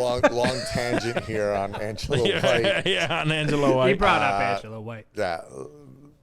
Dave what gets were we talking passionate. about? It's Adam fine. and fucking Lena. Yeah, I don't. Yeah. Well, it is what it is. It is what it is. Fuck them. Let's see. At this point. She's gonna do another dude scene soon. She said that. That was her. Oh yeah, no, was that's their what, thing. and that's what I'm saying. Yeah. Is like this was all just an setup. introduction Yeah. on converting her from an OnlyFans podcasting chick to now She full-fledged got called up to the porn big star. leagues. Basically, is what that is. Exactly, Yeah. exactly, Yeah, and that she was got just that her send off into the big leagues. Call up from AAA to major leagues. Yeah, I just Good for her. I don't. Yeah, And she got a good for her. Lambo. What did Adam buy her? Yeah. She bought that shit for Urus. herself. She It was was like, Urus, right? thank you, baby. This is the worst fucking acting ever. Oh yeah. My favorite comment on that was Doesn't she realize that SAG's on strike? Right. Oh man.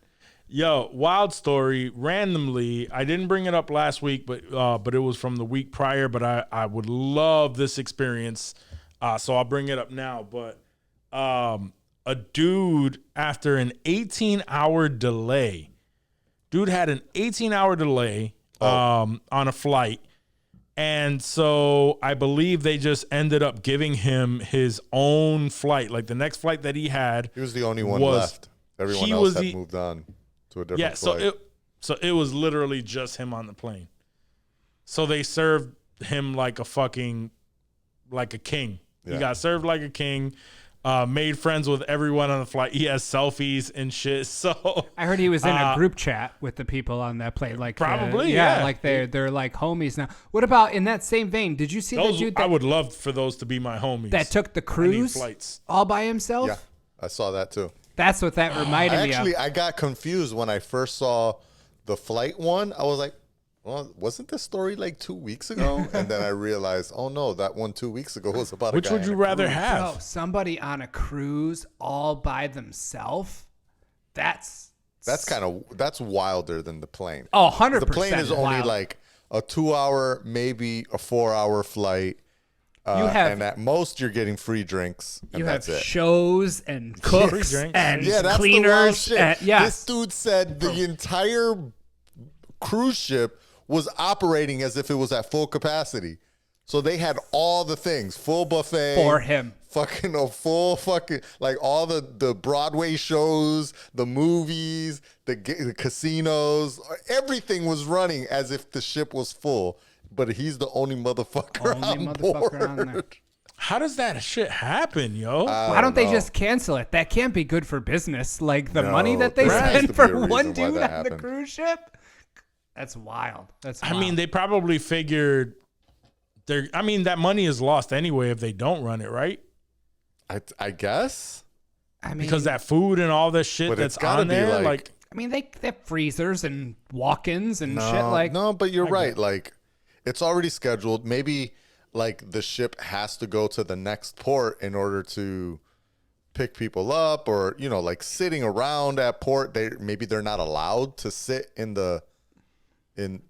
the port for whatever their next scheduled trip is a week later or something like that, right?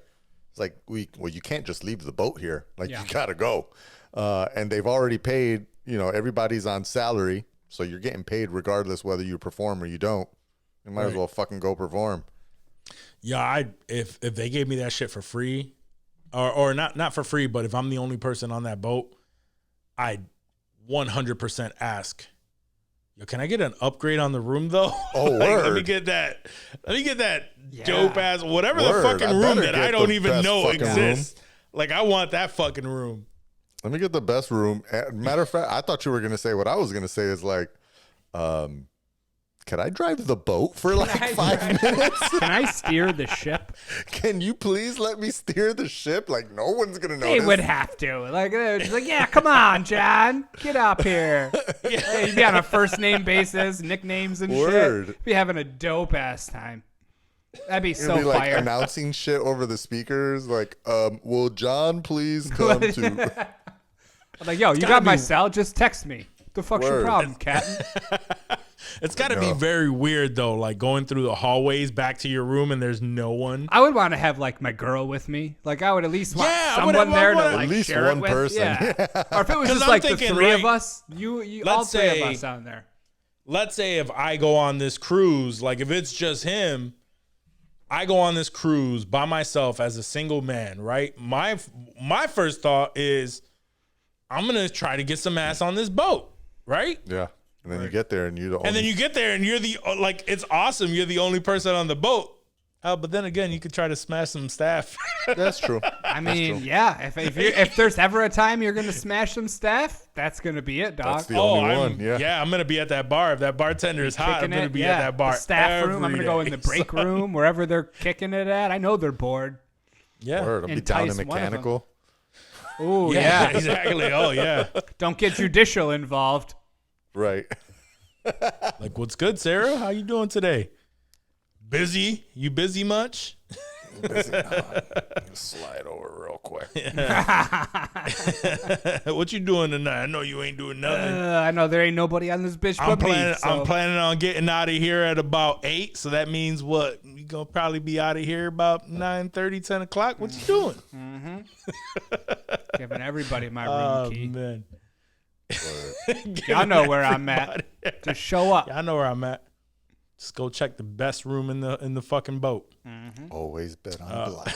Be tight. That'd be tight. Always bet on Black. That's what Lena did. She worked. Oh. Guys, let's talk about Wonka. Can we talk about Wonka? Yes. I wanted to ask you what you thought was on that trailer. I know that myself, and we've talked about this, I've talked about this on the pod in depth.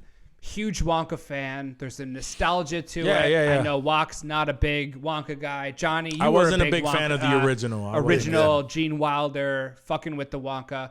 I watched the Wonka trailer when it dropped. Yeah, the Great Glass Elevator, all those Roald Dahl shits. Fuck yeah, I ate that shit up. I watched the Wonka trailer with Timothy Chalamet, and I thought it looked night and day compared to what we saw with Johnny Depp. That atrocity, of course, though, in 2005. Of course, it was a completely different vibe. It actually did feel like this could be sort of a Gene Wilder prequel, not to.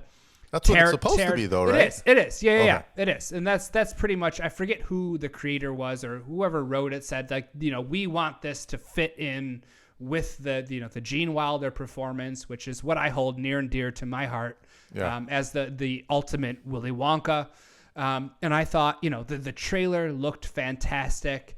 I'm super, super excited for it. I mean, obviously we don't, all we saw was a little 2-minute trailer or so. Are you guys familiar with Brad Williams, the dwarf comic? Oh, yeah. You've seen, he does little, you see him on IG and TikTok. Yeah, he's funny as hell. He's mad funny, real chill dude. He posted this, he quote tweeted the Wonka trailer, and he said, "Hugh Grant as an Oompa Loompa? ? I'm really torn about this. One part of me is like, hey, we are more than just elves, leprechauns, and Oompa Loompas. But then this comes out, and I want to scream, how dare they not cast a dwarf as an Oompa Loompa?" Does he have a point? Is that, is that legit? I mean, I think that's I would take his exact take. Like, you can't have it both ways. Right. Like, you definitely, especially nowadays when you can only cast black voice actors to be black characters, right, etc. People of the same race playing the same race, or sexual orientation or anything. Why would you do it any different for dwarves or whatever they're currently called? Little people. Dwarves is still okay. Dwarves is still okay. Okay, yeah. I hope so. I think maybe dwarves are little but I people. think you have to be a dwarf to say dwarf. I think it's still little people for us. Is it? But anyways, whatever it is. Whatever. If they would have only casted that person in that role, people would have talked shit too. Yeah. So you can never appease anyone, man. You can't appease anyone, and everything always goes the caveat there is the fact that we put a regular white tall man as an Oompa Loompa, right? But we're not seeing the same thing happening with casting little people in normal parts either. Ooh, how about the Snow White remake that just came out, where the 7 dwarves are not dwarves? I think one of them might be small, but the other they're just an eclectic group of people with Snow White. They're not even dwarves. Is this in the Huntsman stuff? No, this is a new Snow White. This is a based new off Snow of White. Yeah, whole new Snow White. This is the I haven't even seen this. This is it was a photo released of this of Like Is on this a, like the a new live Snow action White. Disney yes, thing? yes. This is the Yes. live God. action Snow White. Disney, And stop with the live action shit already. They're not Oh, even. it's horrible. Not It's- even it's- dwarfs. Like they're just some Yeah. of them are regular. Look it sized up. dudes. It's bad. Bring it up. Pull it up. I need But to, either yeah. way, like that's my thing. Is like, okay, so we're moving away from, casting dwarves in these or little people in these roles that they are, And Snow White is a typecast Latina. for. Yes. Yes. That they are typecast for, but also we're not putting little people in normal roles. So, I mean, by complaining, I guess they're not like. Do you guys completely remember- removing them out of Hollywood? Not to get off topic. Unless you're Peter of- Dinklage. of Snow White, but there was Sure. a movie where Gary Oldman played a dwarf. Yes. Do you remember that? Did you see that movie? I don't remember that. I saw the trailer and it is amazing. Amazing. Amazing. And amazing in a way that Johnny, you're gonna. I want you to look up this trailer, and I need your he was a in twin. real time. Gary Oldman was a dwarf twin of Matthew McConaughey. I want to say Matthew McConaughey was his brother, but Gary Oldman played his dwarf brother in this movie. Yes, that's the picture that I saw. Yes. There's one dwarf and then just an eclectic group of folks that are And that perusing dwarf their is just way down happy to the be hill. part of the cast. Oh yeah, no, he's pumped. This movie Yes. is gonna flop so. Oh, so hard. So hard. They're already calling it the woke Snow White. Not even that. Just like It just looks stupid. it just looks stupid. Like all of these costumes No. Yep. look ridiculous. It looks And like the fact that everybody she's dancing. wearing the traditional Snow White costume, Yeah. but everyone else is just like a hippie. Yeah. Yeah. This shit looks dumb. And let's be honest, like wherever the fuck Snow White took place in whatever timeline they existed, there was not this many black people chilling with this many white people. Snow in White any looks like world, she's about to in any dip for fantasy. a bag of hot Cheetos. Why she got an iPhone? That's facts. That's what the huntsman gave her. Oh shit. God. Bad. But anyway, this is what Yeah, we need to I focus just, on, right? Fuck the Look up Disney the trailer live-action remakes. on. Go to YouTube and look up the trailer for Tiptoes. All one word. Tiptoes is the yeah. That's the Gary Yes, Oldman yes. dwarf movie. Yes, you need to watch this trailer. It is the best trailer ever made. This movie 2003. is amazing. I watched I this movie. can't tell if you're being. It says facetious or not 2002. here. No, he's being Oh facetious no! for Yes, sure. yes, please. I watched this Hold on. movie. Oh, yeah, You here watched we the go. entire movie? I watched the entire movie. You actually saw this entire Bro, movie? I son? watched this movie digitally with a chick that lived far away. I was dating a girl online, this and is we the would movie you pick a decided to time watch. and we would watch a movie together. We would start it at the same time, so that we were at the same place. And this was a movie that she picked because we were laughing about Oh, that Gary makes sense. Oldman That pretending to be a dwarf. Okay. 3 years after this, he stars in The Dark Knight. And this is after Hannibal. This is after fucking Fifth Element. This is like he decides to go ahead and make this movie. All right. Let's hope for some sound. Carol and Steven's life together was perfect. I've got to get going. Right this The fuck? second. I'm not hearing anything. Hey, sweetie. No. I love you. Pause. There's one small problem. I'm wrong. I can't with this fucking movie, dog. Y'all can't hear that? No, I couldn't. Nah, I hear it. couldn't hear shit. Oh, that's weird. I heard that one, but I didn't hear the other one. Oh, that's okay then. As long as you can hear it and the audio is being recorded, we can make do. Nah, it never records the audio from shared videos. Oh, okay. That's I have no idea what the fuck this movie is about, but I do like the fact that it starts out with an almost blowjob. Yeah. No, go for it. Go ahead, play it. We can post. You can add the audio or whatever. I don't know. Or just cut it all together. Yeah, you got to watch it. If you can hear it, just go for it. If you can hear it, that's what that's Carol and Steven's all that I together give a was fuck perfect. about. So do it. yeah. Almost blowjob. Right this second. She's so hot. Hey, baby. Hey, sweetie. I love you. There's one small problem. Hi, I'm Ralph. I'm his brother. We're twins. Are your parents? Yeah. It can Oh tear my them apart. Kate god. Beckinsale? You're gonna let me know that Kate everyone Beckinsale, That's yeah. right, Kate Beckinsale. Midgets carry the dwarfs. Matthew McConaughey, Bring Kate them Beckinsale, together. and Gary Oldman plays a little person. welcome. I'm Steven. How the hell did Gary Oldman play a little This is person? Steven's father, Bruno, and his Beautifully. mom, Kathleen. And over behind the bar is Steven's brother, Rob. You could have prepared us for this. Bro, how the fuck did this movie get this whole cast? Together. How's everybody drink? It was 2003.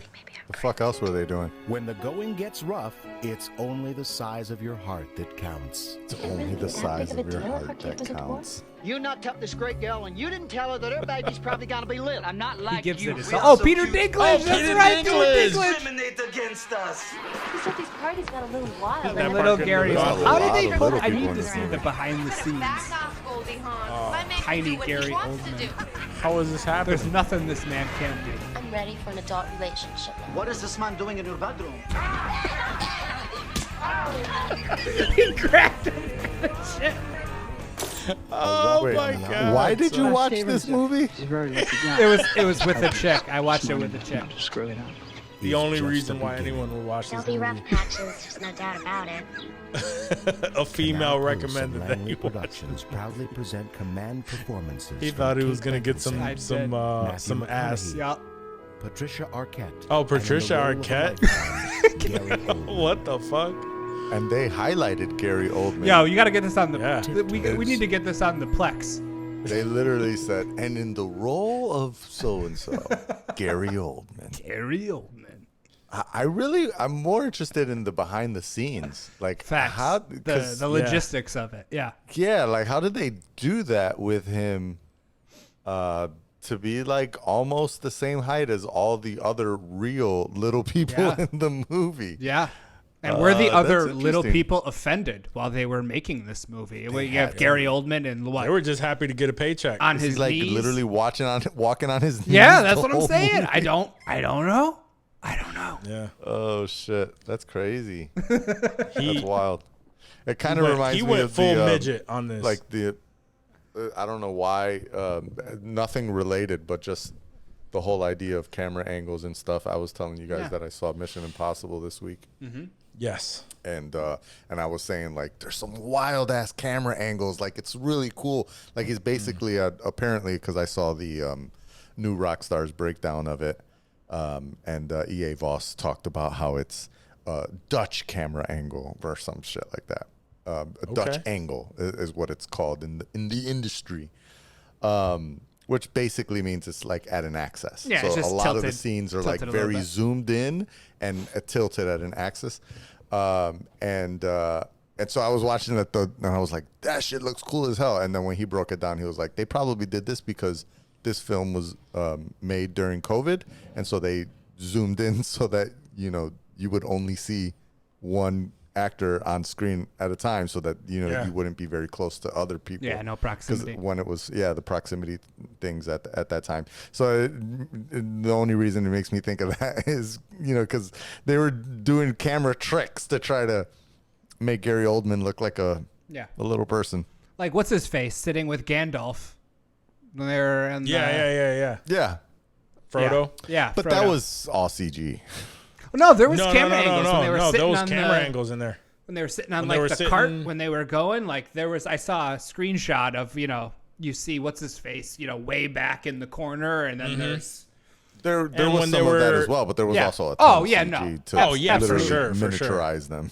But a lot of those close-up scenes, or a lot of those scenes where they were in the same room together, it was definitely like camera angles and the way they set everything up to make him look like he was much smaller, but the way that they tricks. built the set as well.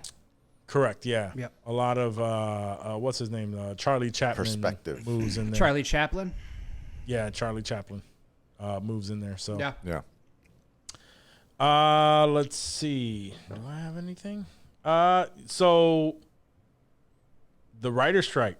The writer strike is still going strong, and the we have another strike, right?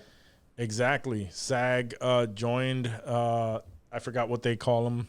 The full SAG-AFTRA. AFTRA? Yeah. SAG-AFTRA joined them on that, and everyone, as soon as it was announced, everyone dropped what they were doing and they went on strike, including the Oppenheimer cast when during the premiere, the UK premiere. Barbenheimer.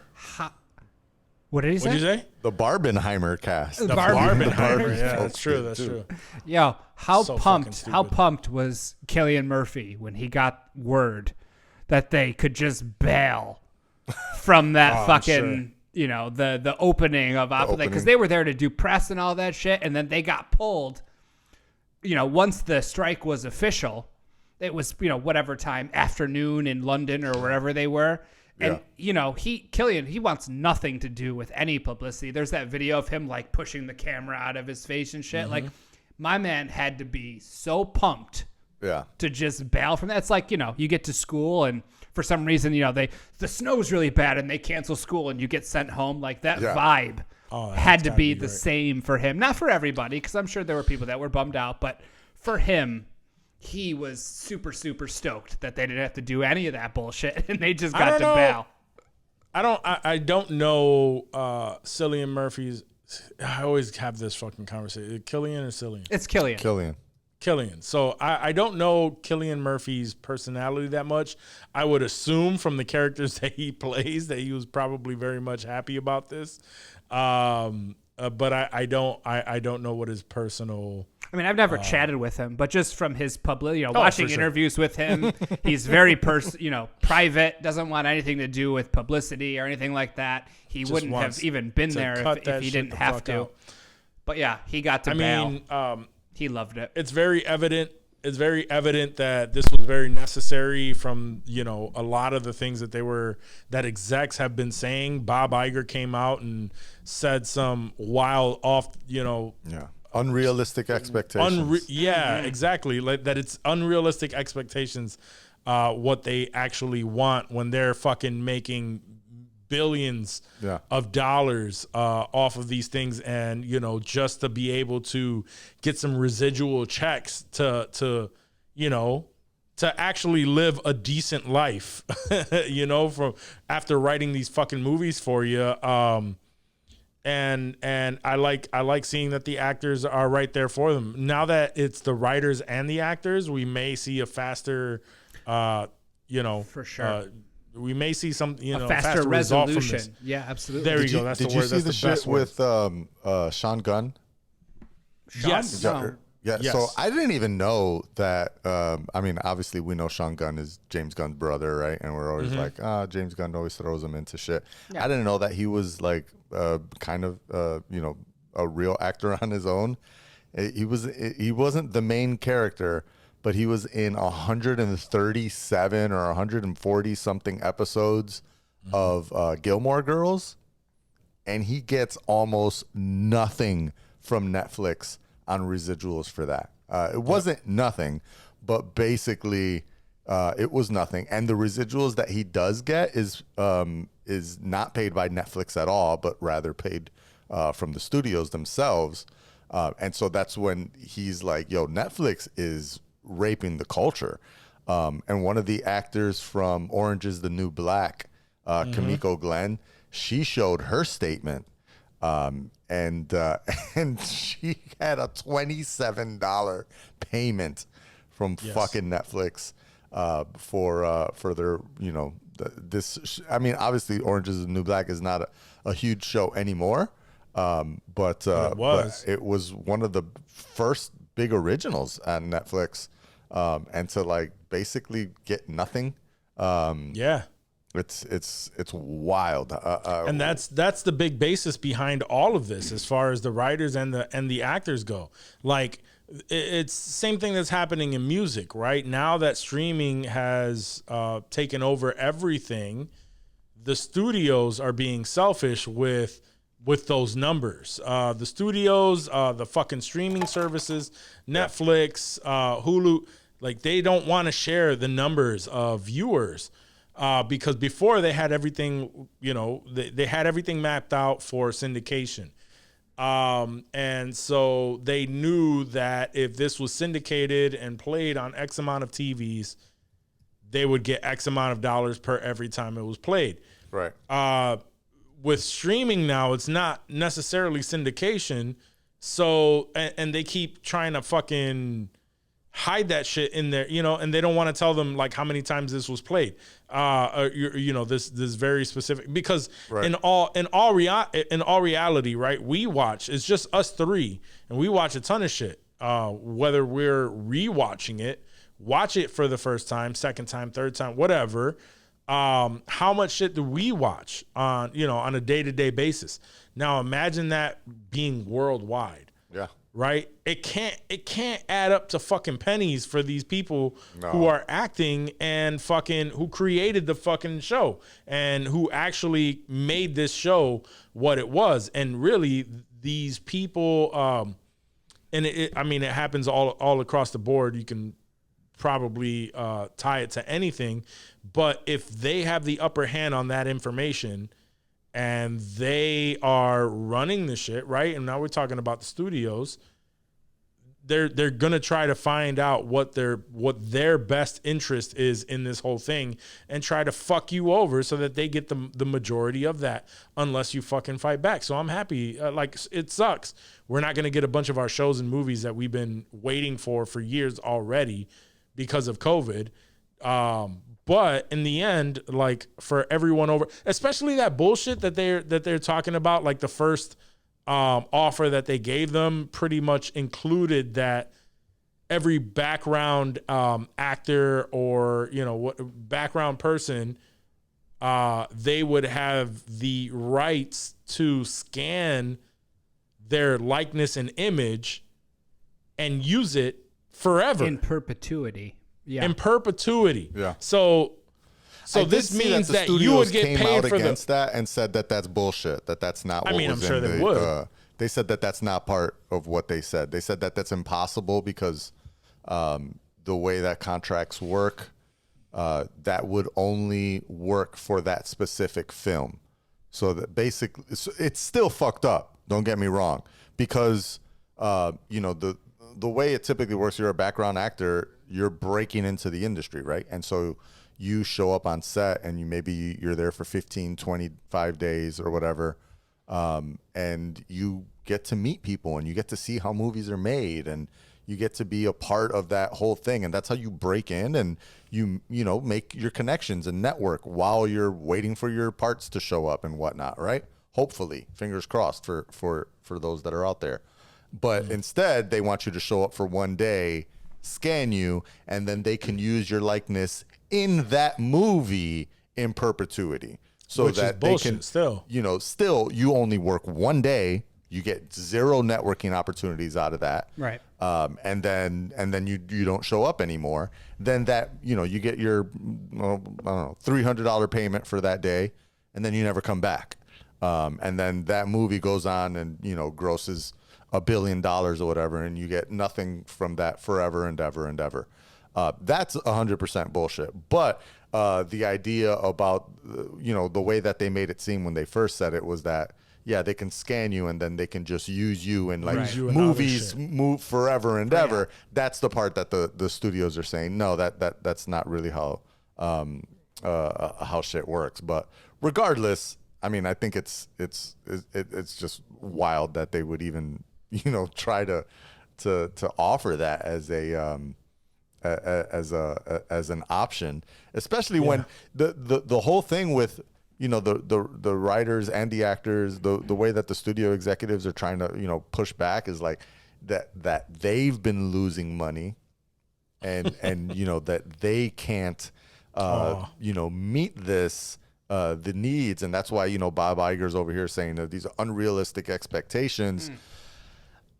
There's a part of me where like I understand the argument from me being the devil's advocate / lawyer type approach.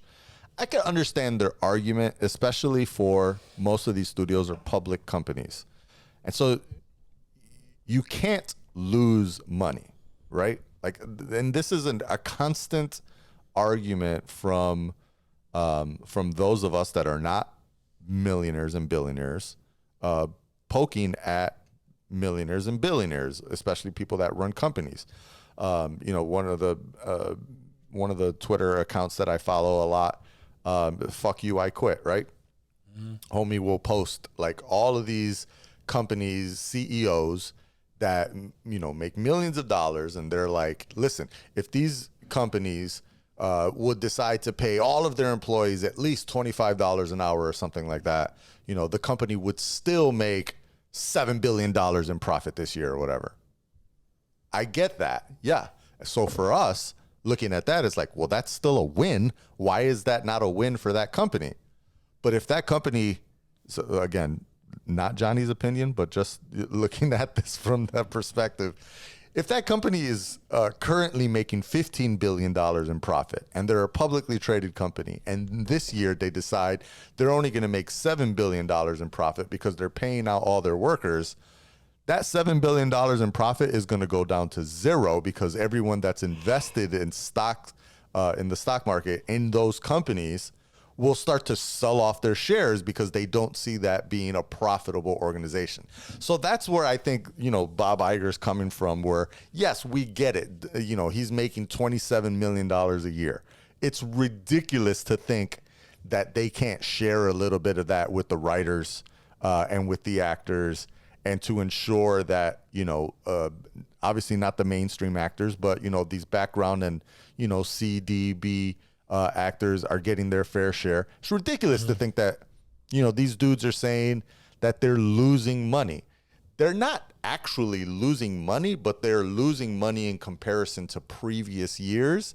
And the trajectory for every company is to always go up. And the expectation from stockholders and investors in these companies is that you will always increase my value in what I've invested into your company. So even though, you're making $300 billion in profit or whatever, you can't make $200 billion in profit next year because then your value goes down. And so I understand where they're coming from, but if anything, it just makes me like mad at capitalism, like as a whole, like the way that the whole industry of making money, like not even just Hollywood industry, but just in general, how we have built ourselves up has been and has always been to step on the little man in order to increase value for the overall corporation. And and that's where shit is fucked up, and now we're seeing it, and eventually we're gonna see, more than likely we'll see the worker uprise. Let's look at, just on a microcosm, a SAG actor. Do you guys know what requirements need to be met to get your SAG card?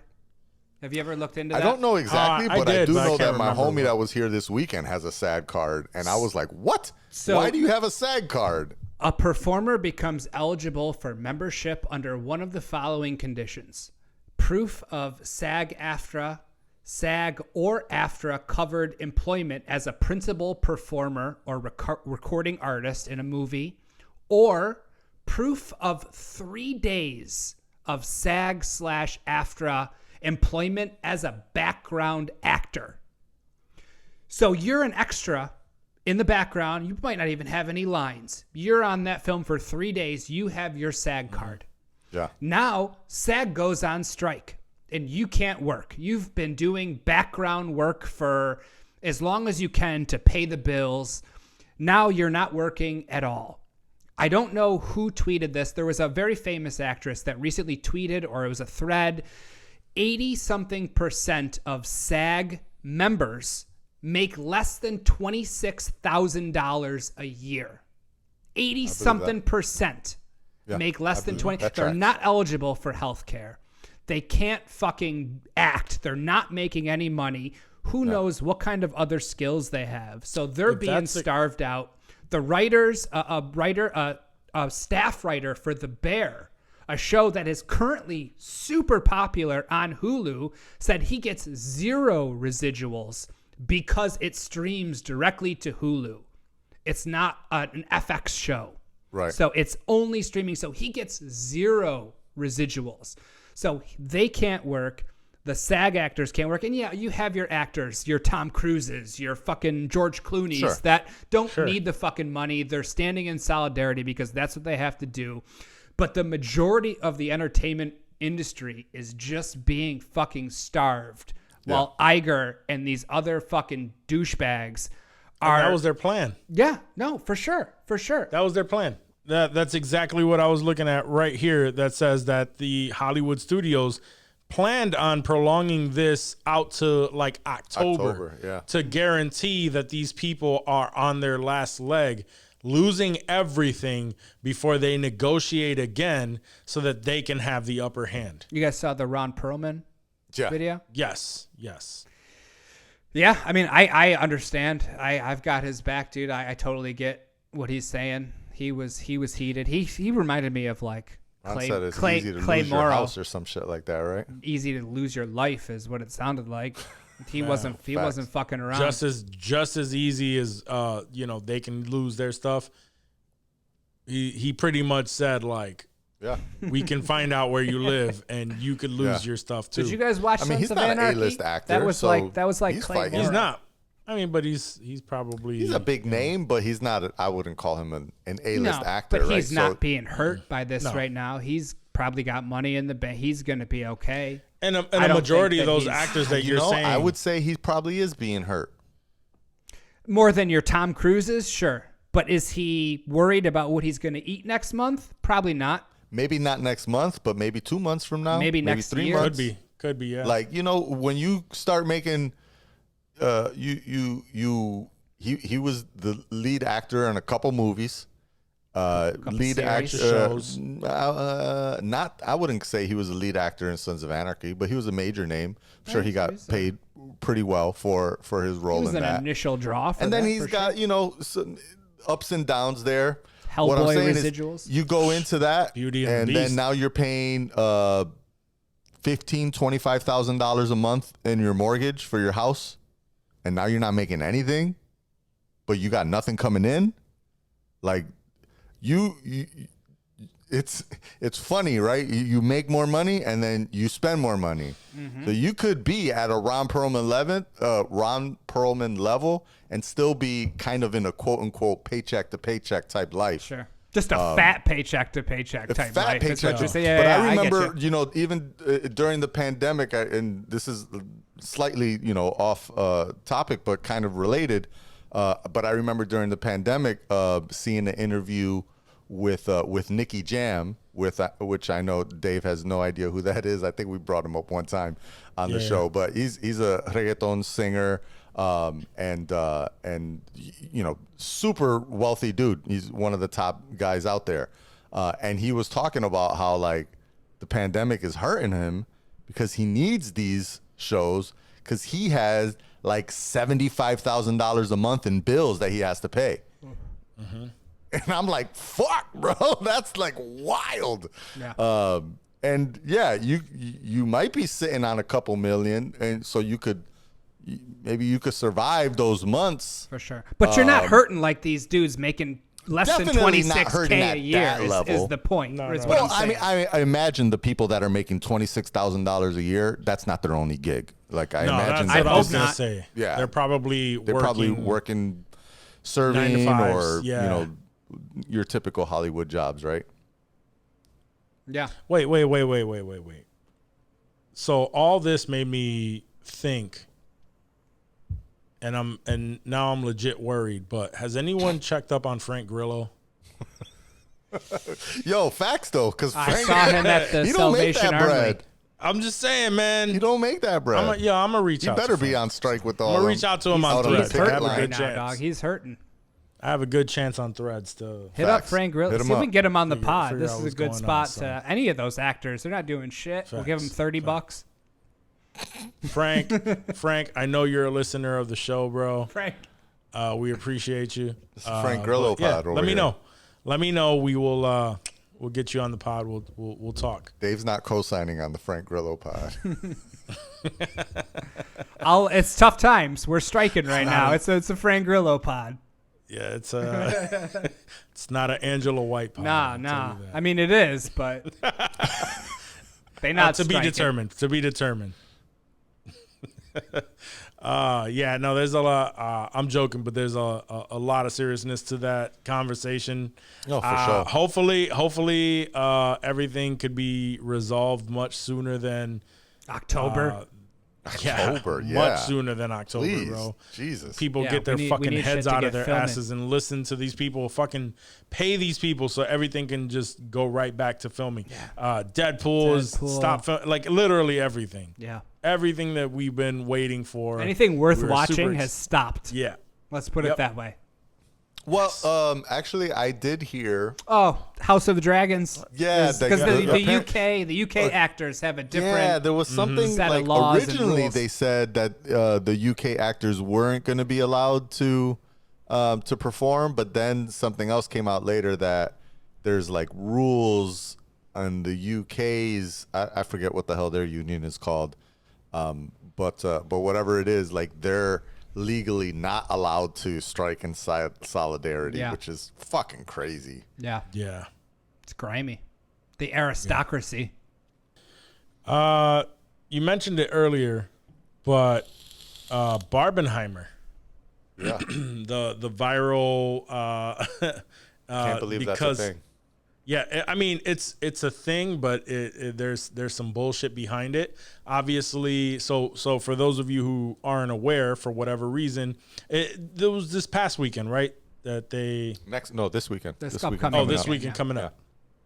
So Barbie and Oppenheimer, Chris Nolan's latest film, are set to drop on the same day. So of course, like TikTok and stuff, like people are putting them together and calling it Barbenheimer, where they're, people are vowing to watch both movies on the same day. And, I credit that to fucking Tom Cruise and doing that whole bullshit. I think that started that whole fucking trend. I'm definitely not fucking watching Barbie unless I'm dragged to it by my girl. But anyway, and it's apparently it is they're thinking that Barbie's gonna make over 100 million, Oppenheimer's gonna make about 50 million and whatnot. Opening weekend. I think these are opening weekend numbers. Yeah, that's what the trajectory is currently for these, or the trajectory. Trajectory is not a word, at least I don't think. Projection. Projection. Oh. Yeah, trajectory. There we go. Either way, yeah, I'm all. This is the end of the episode. Where I start to fucking tank everything. No, but I'm definitely not fucking watching Barbie. No. I am gonna make it a point to go and watch Oppenheimer. Can't wait to watch that shit. Did you guys get your Oppenheimer tickets yet? I have not. No, I think it's just gonna be purchase it on my way there whenever I get a fucking chance. So obviously you're On not my taking way it here. very seriously. We get our It's Marvel not- tickets a month in advance, but our Oppenheimer Yeah. tickets are just meh. No, I haven't. I just don't haven't think there's going to be had that the much chance demand. to purchase it. Like, are they sold out? Everyone's going to be seeing Barbie. Is that what you're saying? I'm moving, son. I'm moving. So I'm right now. Don't have much time for that shit. So the second that I have a chance, Damn. that is when I will cop the ticket. A and new I will Nolan movie dropping. I thought you would have scooped those tickets years I ago. would love to. I would love to. I didn't either get way. I usually get a push notification from like Fandango or something or AMC app to be like, They didn't "Get even your push out an Oppenheimer alert. ticket." I don't even They think didn't I push got out an one. alert. Yeah, I Yeah. don't. I definitely didn't got see one for anything either. MI7. Yeah. But I didn't even buy those ahead of time. I just ended up having to see it. Damn. Yeah. So say a little having to bit see it like I was of forced.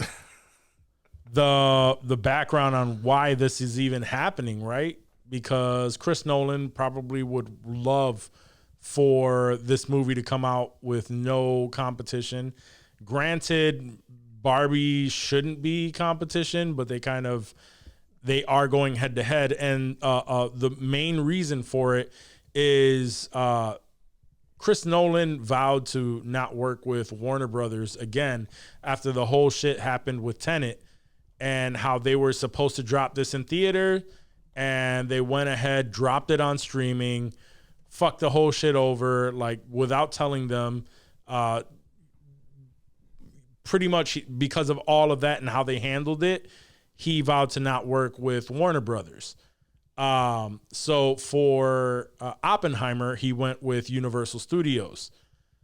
And Barbie is through Warner Brothers. So when he stated like, yo, we want, like, this is the opening weekend, it was Warner Brothers that was like, no, you know what? We're going to keep it on the same fucking weekend. Grimy. Yeah, so there's some griminess there.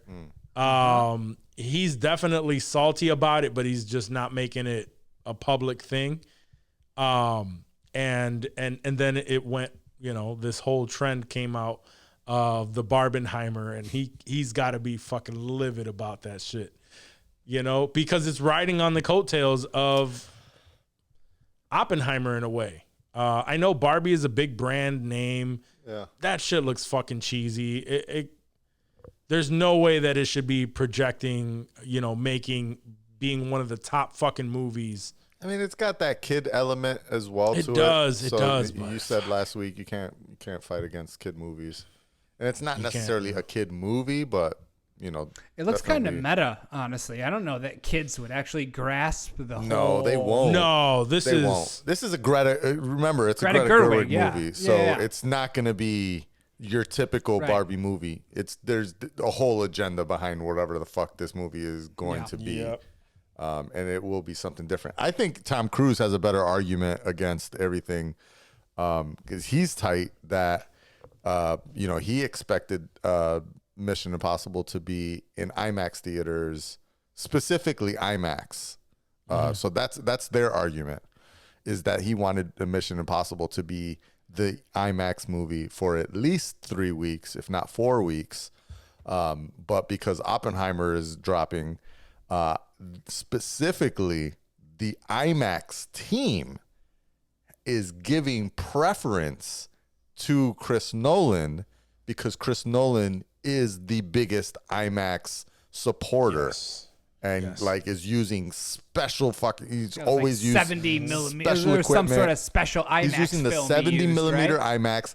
He convinced Kodak to create a new IMAX film for the black and white scenes in IMAX. This is the first time there's ever been black and white stock film used in IMAX, shot in IMAX on IMAX cameras. So IMAX, the company, was like, no, sorry, Tom, we're gonna have to give preference to Chris here. We're giving it to Chris here. Sorry about that. I'm all for it. That's gotta have Tom heated.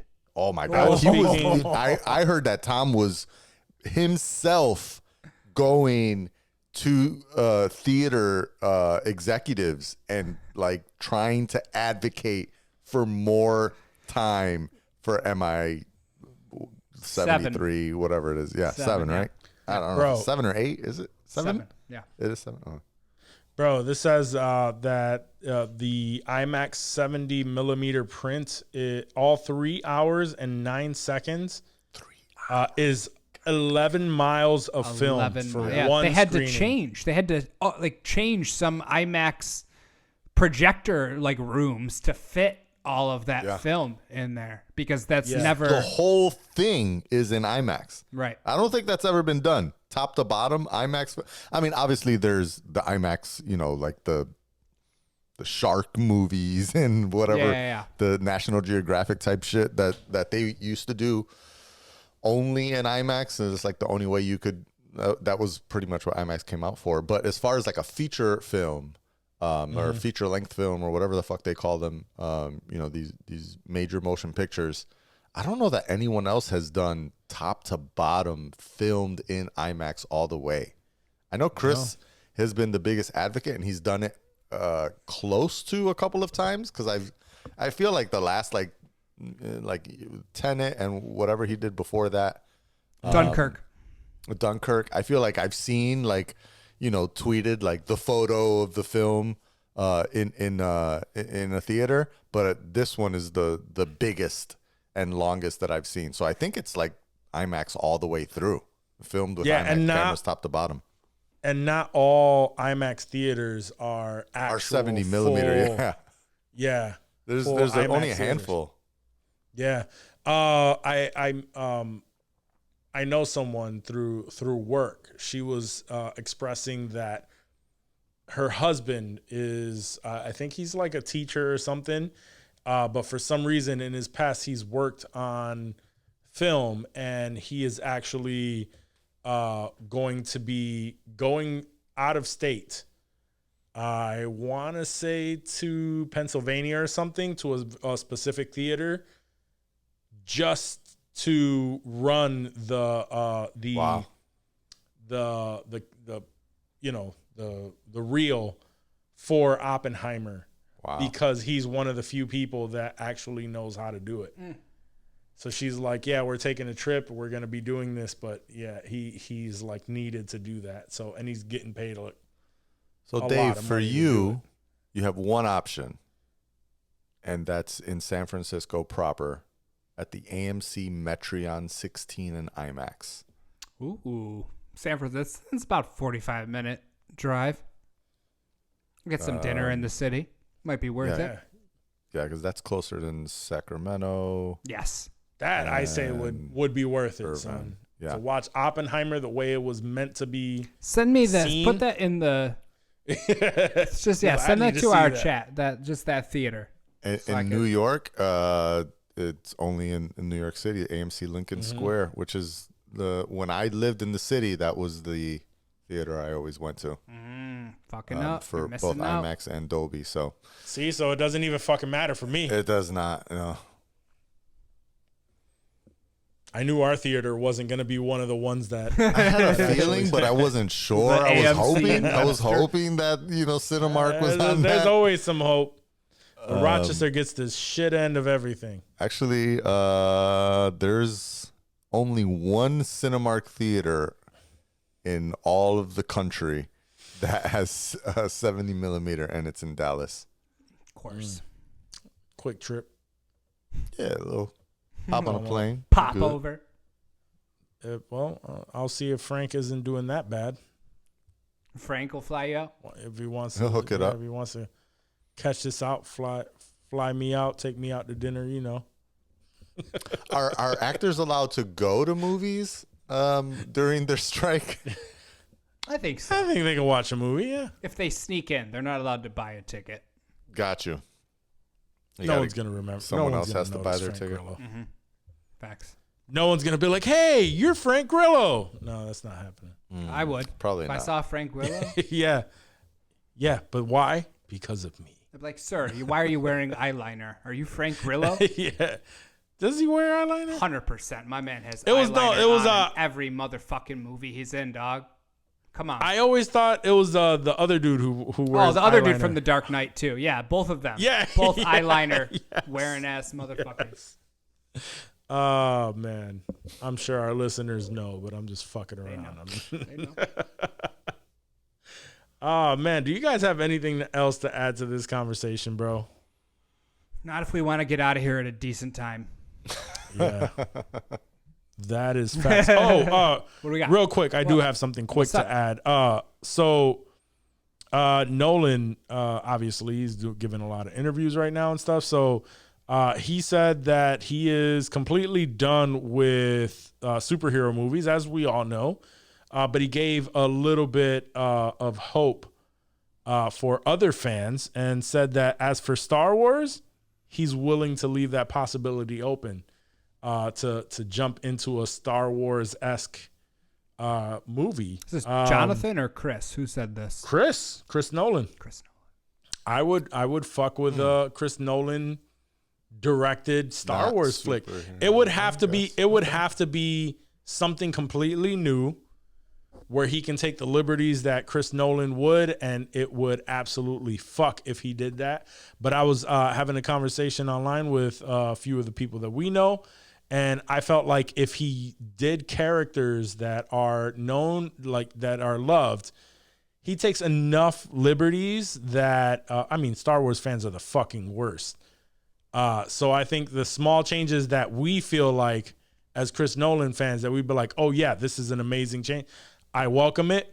A lot of those people will be fucking crying. People are crying about The Dark Knight. And I was going to say, he did DC, he took on comics. There had to have been some fucking criers on that. I don't think he gives a fuck. No, I don't think he gives a fuck either. But I would love to see him definitely attack Star Wars, something new, a new flick. Has to do maybe like the old school Republic, the Knights of the Old Republic type thing. But yeah, anything in that. I just thought that was a nice little tidbit that he threw in there. Like, you know what? I'm open to this. Yeah? Get some Andor type movie. Johnny would be all over it. Fuck yeah. Fuck yeah. Word. Andor fucked. Yes, absolutely. Y'all fucking with anything? So we can wrap it up? Oh, what am I fucking with? No, not really. Just 1883, the Yellowstone prequel spinoff. That's what I've been watching recently. Yeah, I'm finally enjoying more of The Crowded Room. It's coming together. Remember I told y'all that I was watching it, and it was just kind of like up in the air. Like it almost seemed like you were supposed to know that it's split personalities, but you're still kind of questioning it, and you're wondering where it's all going. Now in the later episodes, it's all kind of coming together, and why it was important, that the fact that you knew but kind of questioned it. Like, it's just okay. So the story arc is actually they wanted you to know. You didn't figure anything out. You knew what they wanted you to know, and now they're running with it. Enough of it. Yeah, you knew enough of it, and they wanted you to know that, and now it's all coming together and why certain things are important. Yeah. But no, yeah. I'm sucked into that. Definitely Hijack. Yeah, Hijack. I started watching. Hijack is great. Yo, I don't want to jump into the. Did y'all read that article that I sent, or did you only look at the headline? I only looked at the headline. I didn't. Oh man. Which one? Which one? Too deep into it. I have my own theory for why he didn't have luggage. Very nervous to watch Hijack now that I read that article. I'm not nervous at all. I think it might have been sent while it was at work, and while I was at work, and it got buried. So I'm not even sure. So I don't even know if I want to go through it because it's my.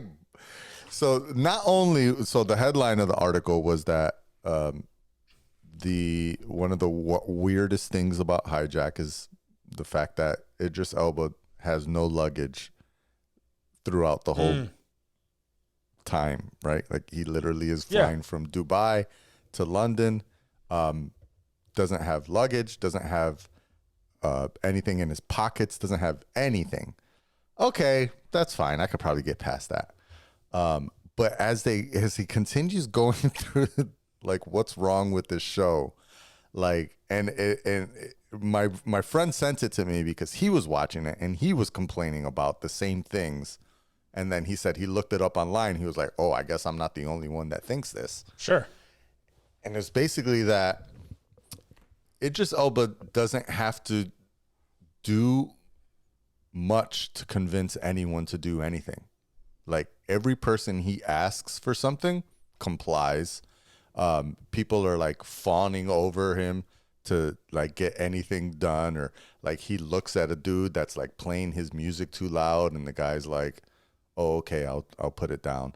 Like, it was just like everything is just like way too like. I think that's part of it. Let him go. Let him go. Okay. I want to hear this. So that's what the dude's argument about the show thus far is, that everything is just served to Idris Elba and that it's just too convenient. Like everything is convenient and there's no real challenge, I guess, for how he's getting through everything he's getting through.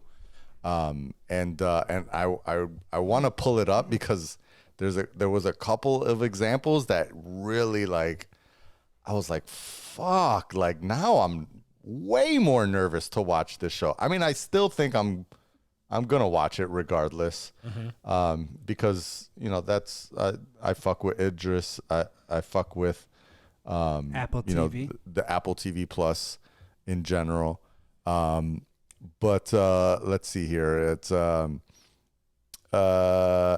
Idris Elba charms literally everyone who comes in contact with him through his sheer Idris Elba-ness, despite not having a single good line of dialogue for 3 episodes.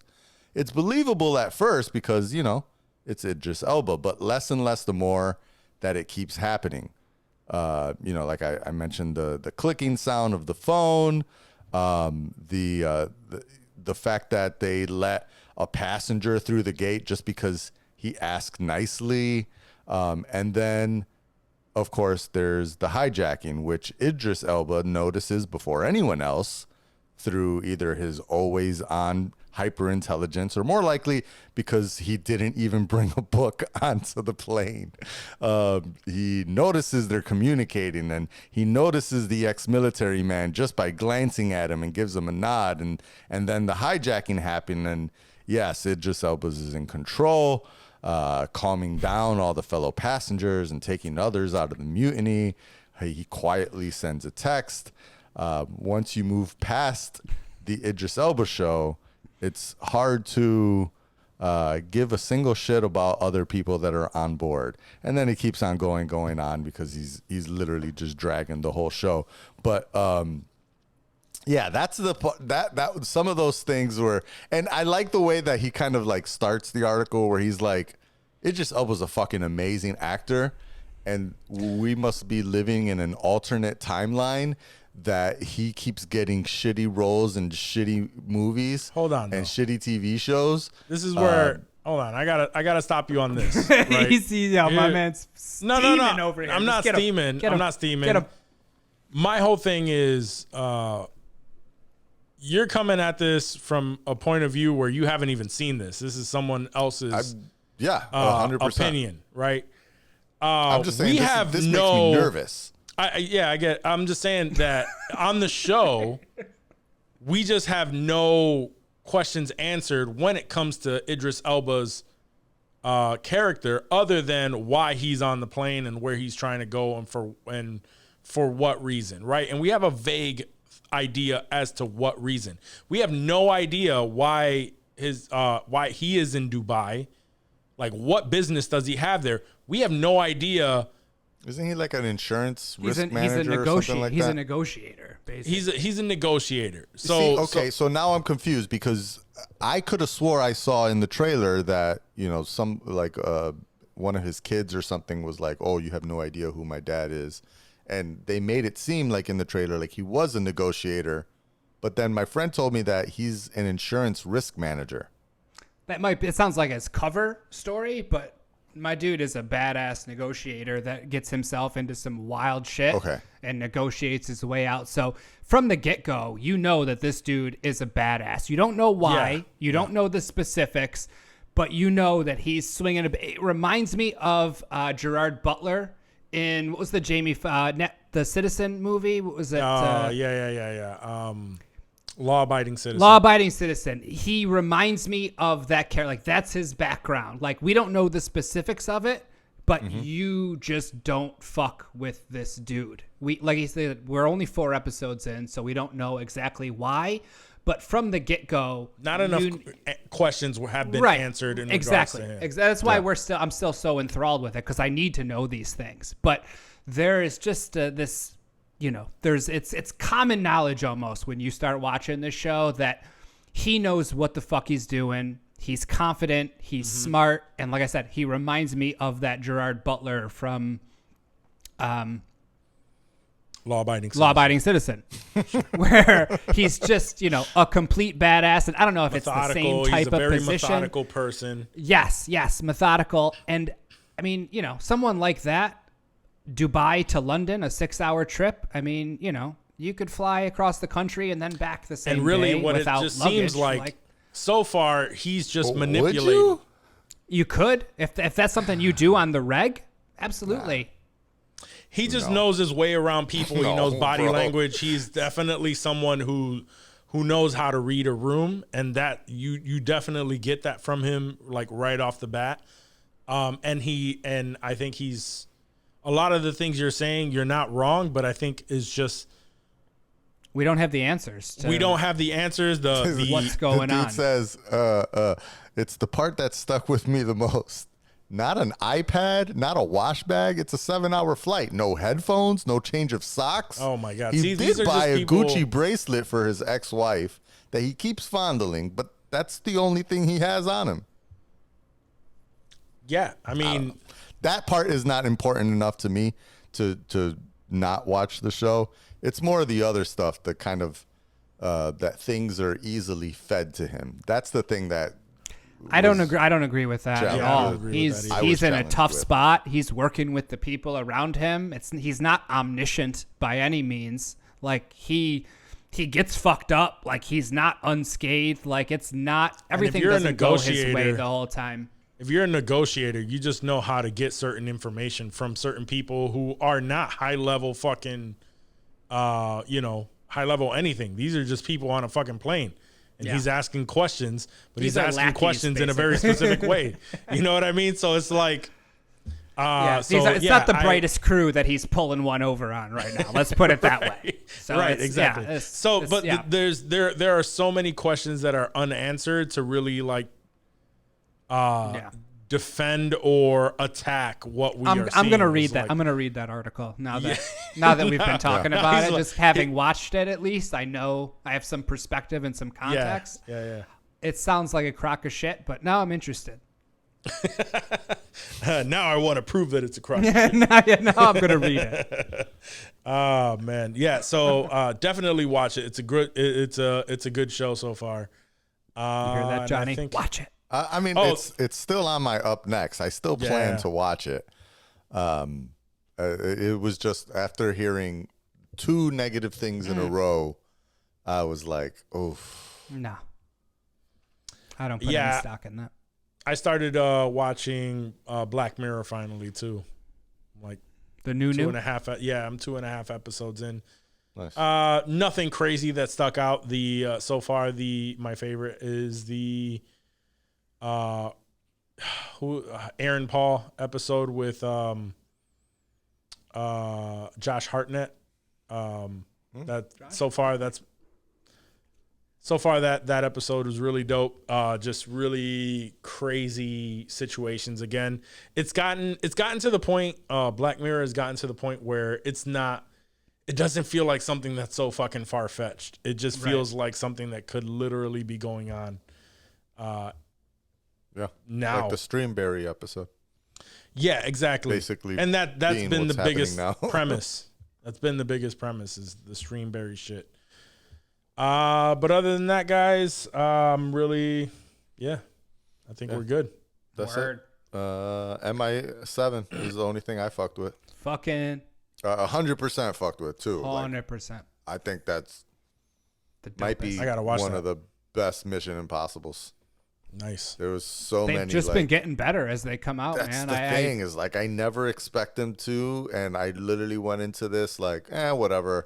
I got nothing else to do tonight, and I got popcorn a free night, movie. So popcorn movie. Let me watch it, and I'll say that I went through a bucket and a half. 'Cause I did leave. My man got a refill to refill in what I knew was going to be a bullshit, talking scene. You're there for the action, right? Yeah, for sure. But damn, did they not disappoint at all with every single action scene. There was nothing that felt stale or redone or just, this is another car chase. Like every car chase was fire. Like everything that how they put it all together. Even like I said, the big jump that's the we biggest all stunts saw. or whatever, and we already knew it was gonna happen. I knew it was gonna happen, and as they're building up to it, I'm like, oh, he's leading up to the jump. I know this exactly. And now as I see it building up, I'm like, this makes sense why he's doing this. And fuck, man. And the dude that he that's like the computer guy, not Ving Rhames, but the other dude, Simon Pegg. Yeah, Simon Pegg plays that character so fucking well together with him. Oh my god, they're great. Just great. A great summer action film, I would say. One of the better ones. So I do kind of understand why Tom's so pissed about the Oppenheimer thing. Yeah, the Oppenheimer IMAX, thing, and only getting 2 weeks in IMAX, because I think even though they made a buttload of money in the past 2 weeks, it stood to make more, because it really is one of the better MIs. Nice. I'm gonna peep it. I like that the villain is the brother from La Bamba. Brother Bob. He is, but not really. Either way, I like that he's in it. Yeah, for sure. S.I.E. Morales. Every time I see him now in a movie, I'm like, yo, my guy Bob, man. My guy Bob. Doing good. Richie. All right, guys, on that note, yo, if you made it this far, thank you so much. We appreciate you. We love you. You fuck with us, so that means we fuck with you. Remember to rate, review, subscribe to the podcast on your favorite app, wherever you're listening to this. If you are watching us on YouTube, subscribe, ring that bell, give us a thumbs up, tell us how much you liked or hated the show. Doesn't really matter. Just give us some engagement. We love it. Also, if you want to cop some merch, go to insensitivemerch.com and stay drippy with Drippy. Get yourself a shirt like the one Johnny's wearing right there. And and there's more stuff to come. We've been working a little bit on that. So, but yeah, guys, thank you for tuning in. We'll catch you next week. Peace.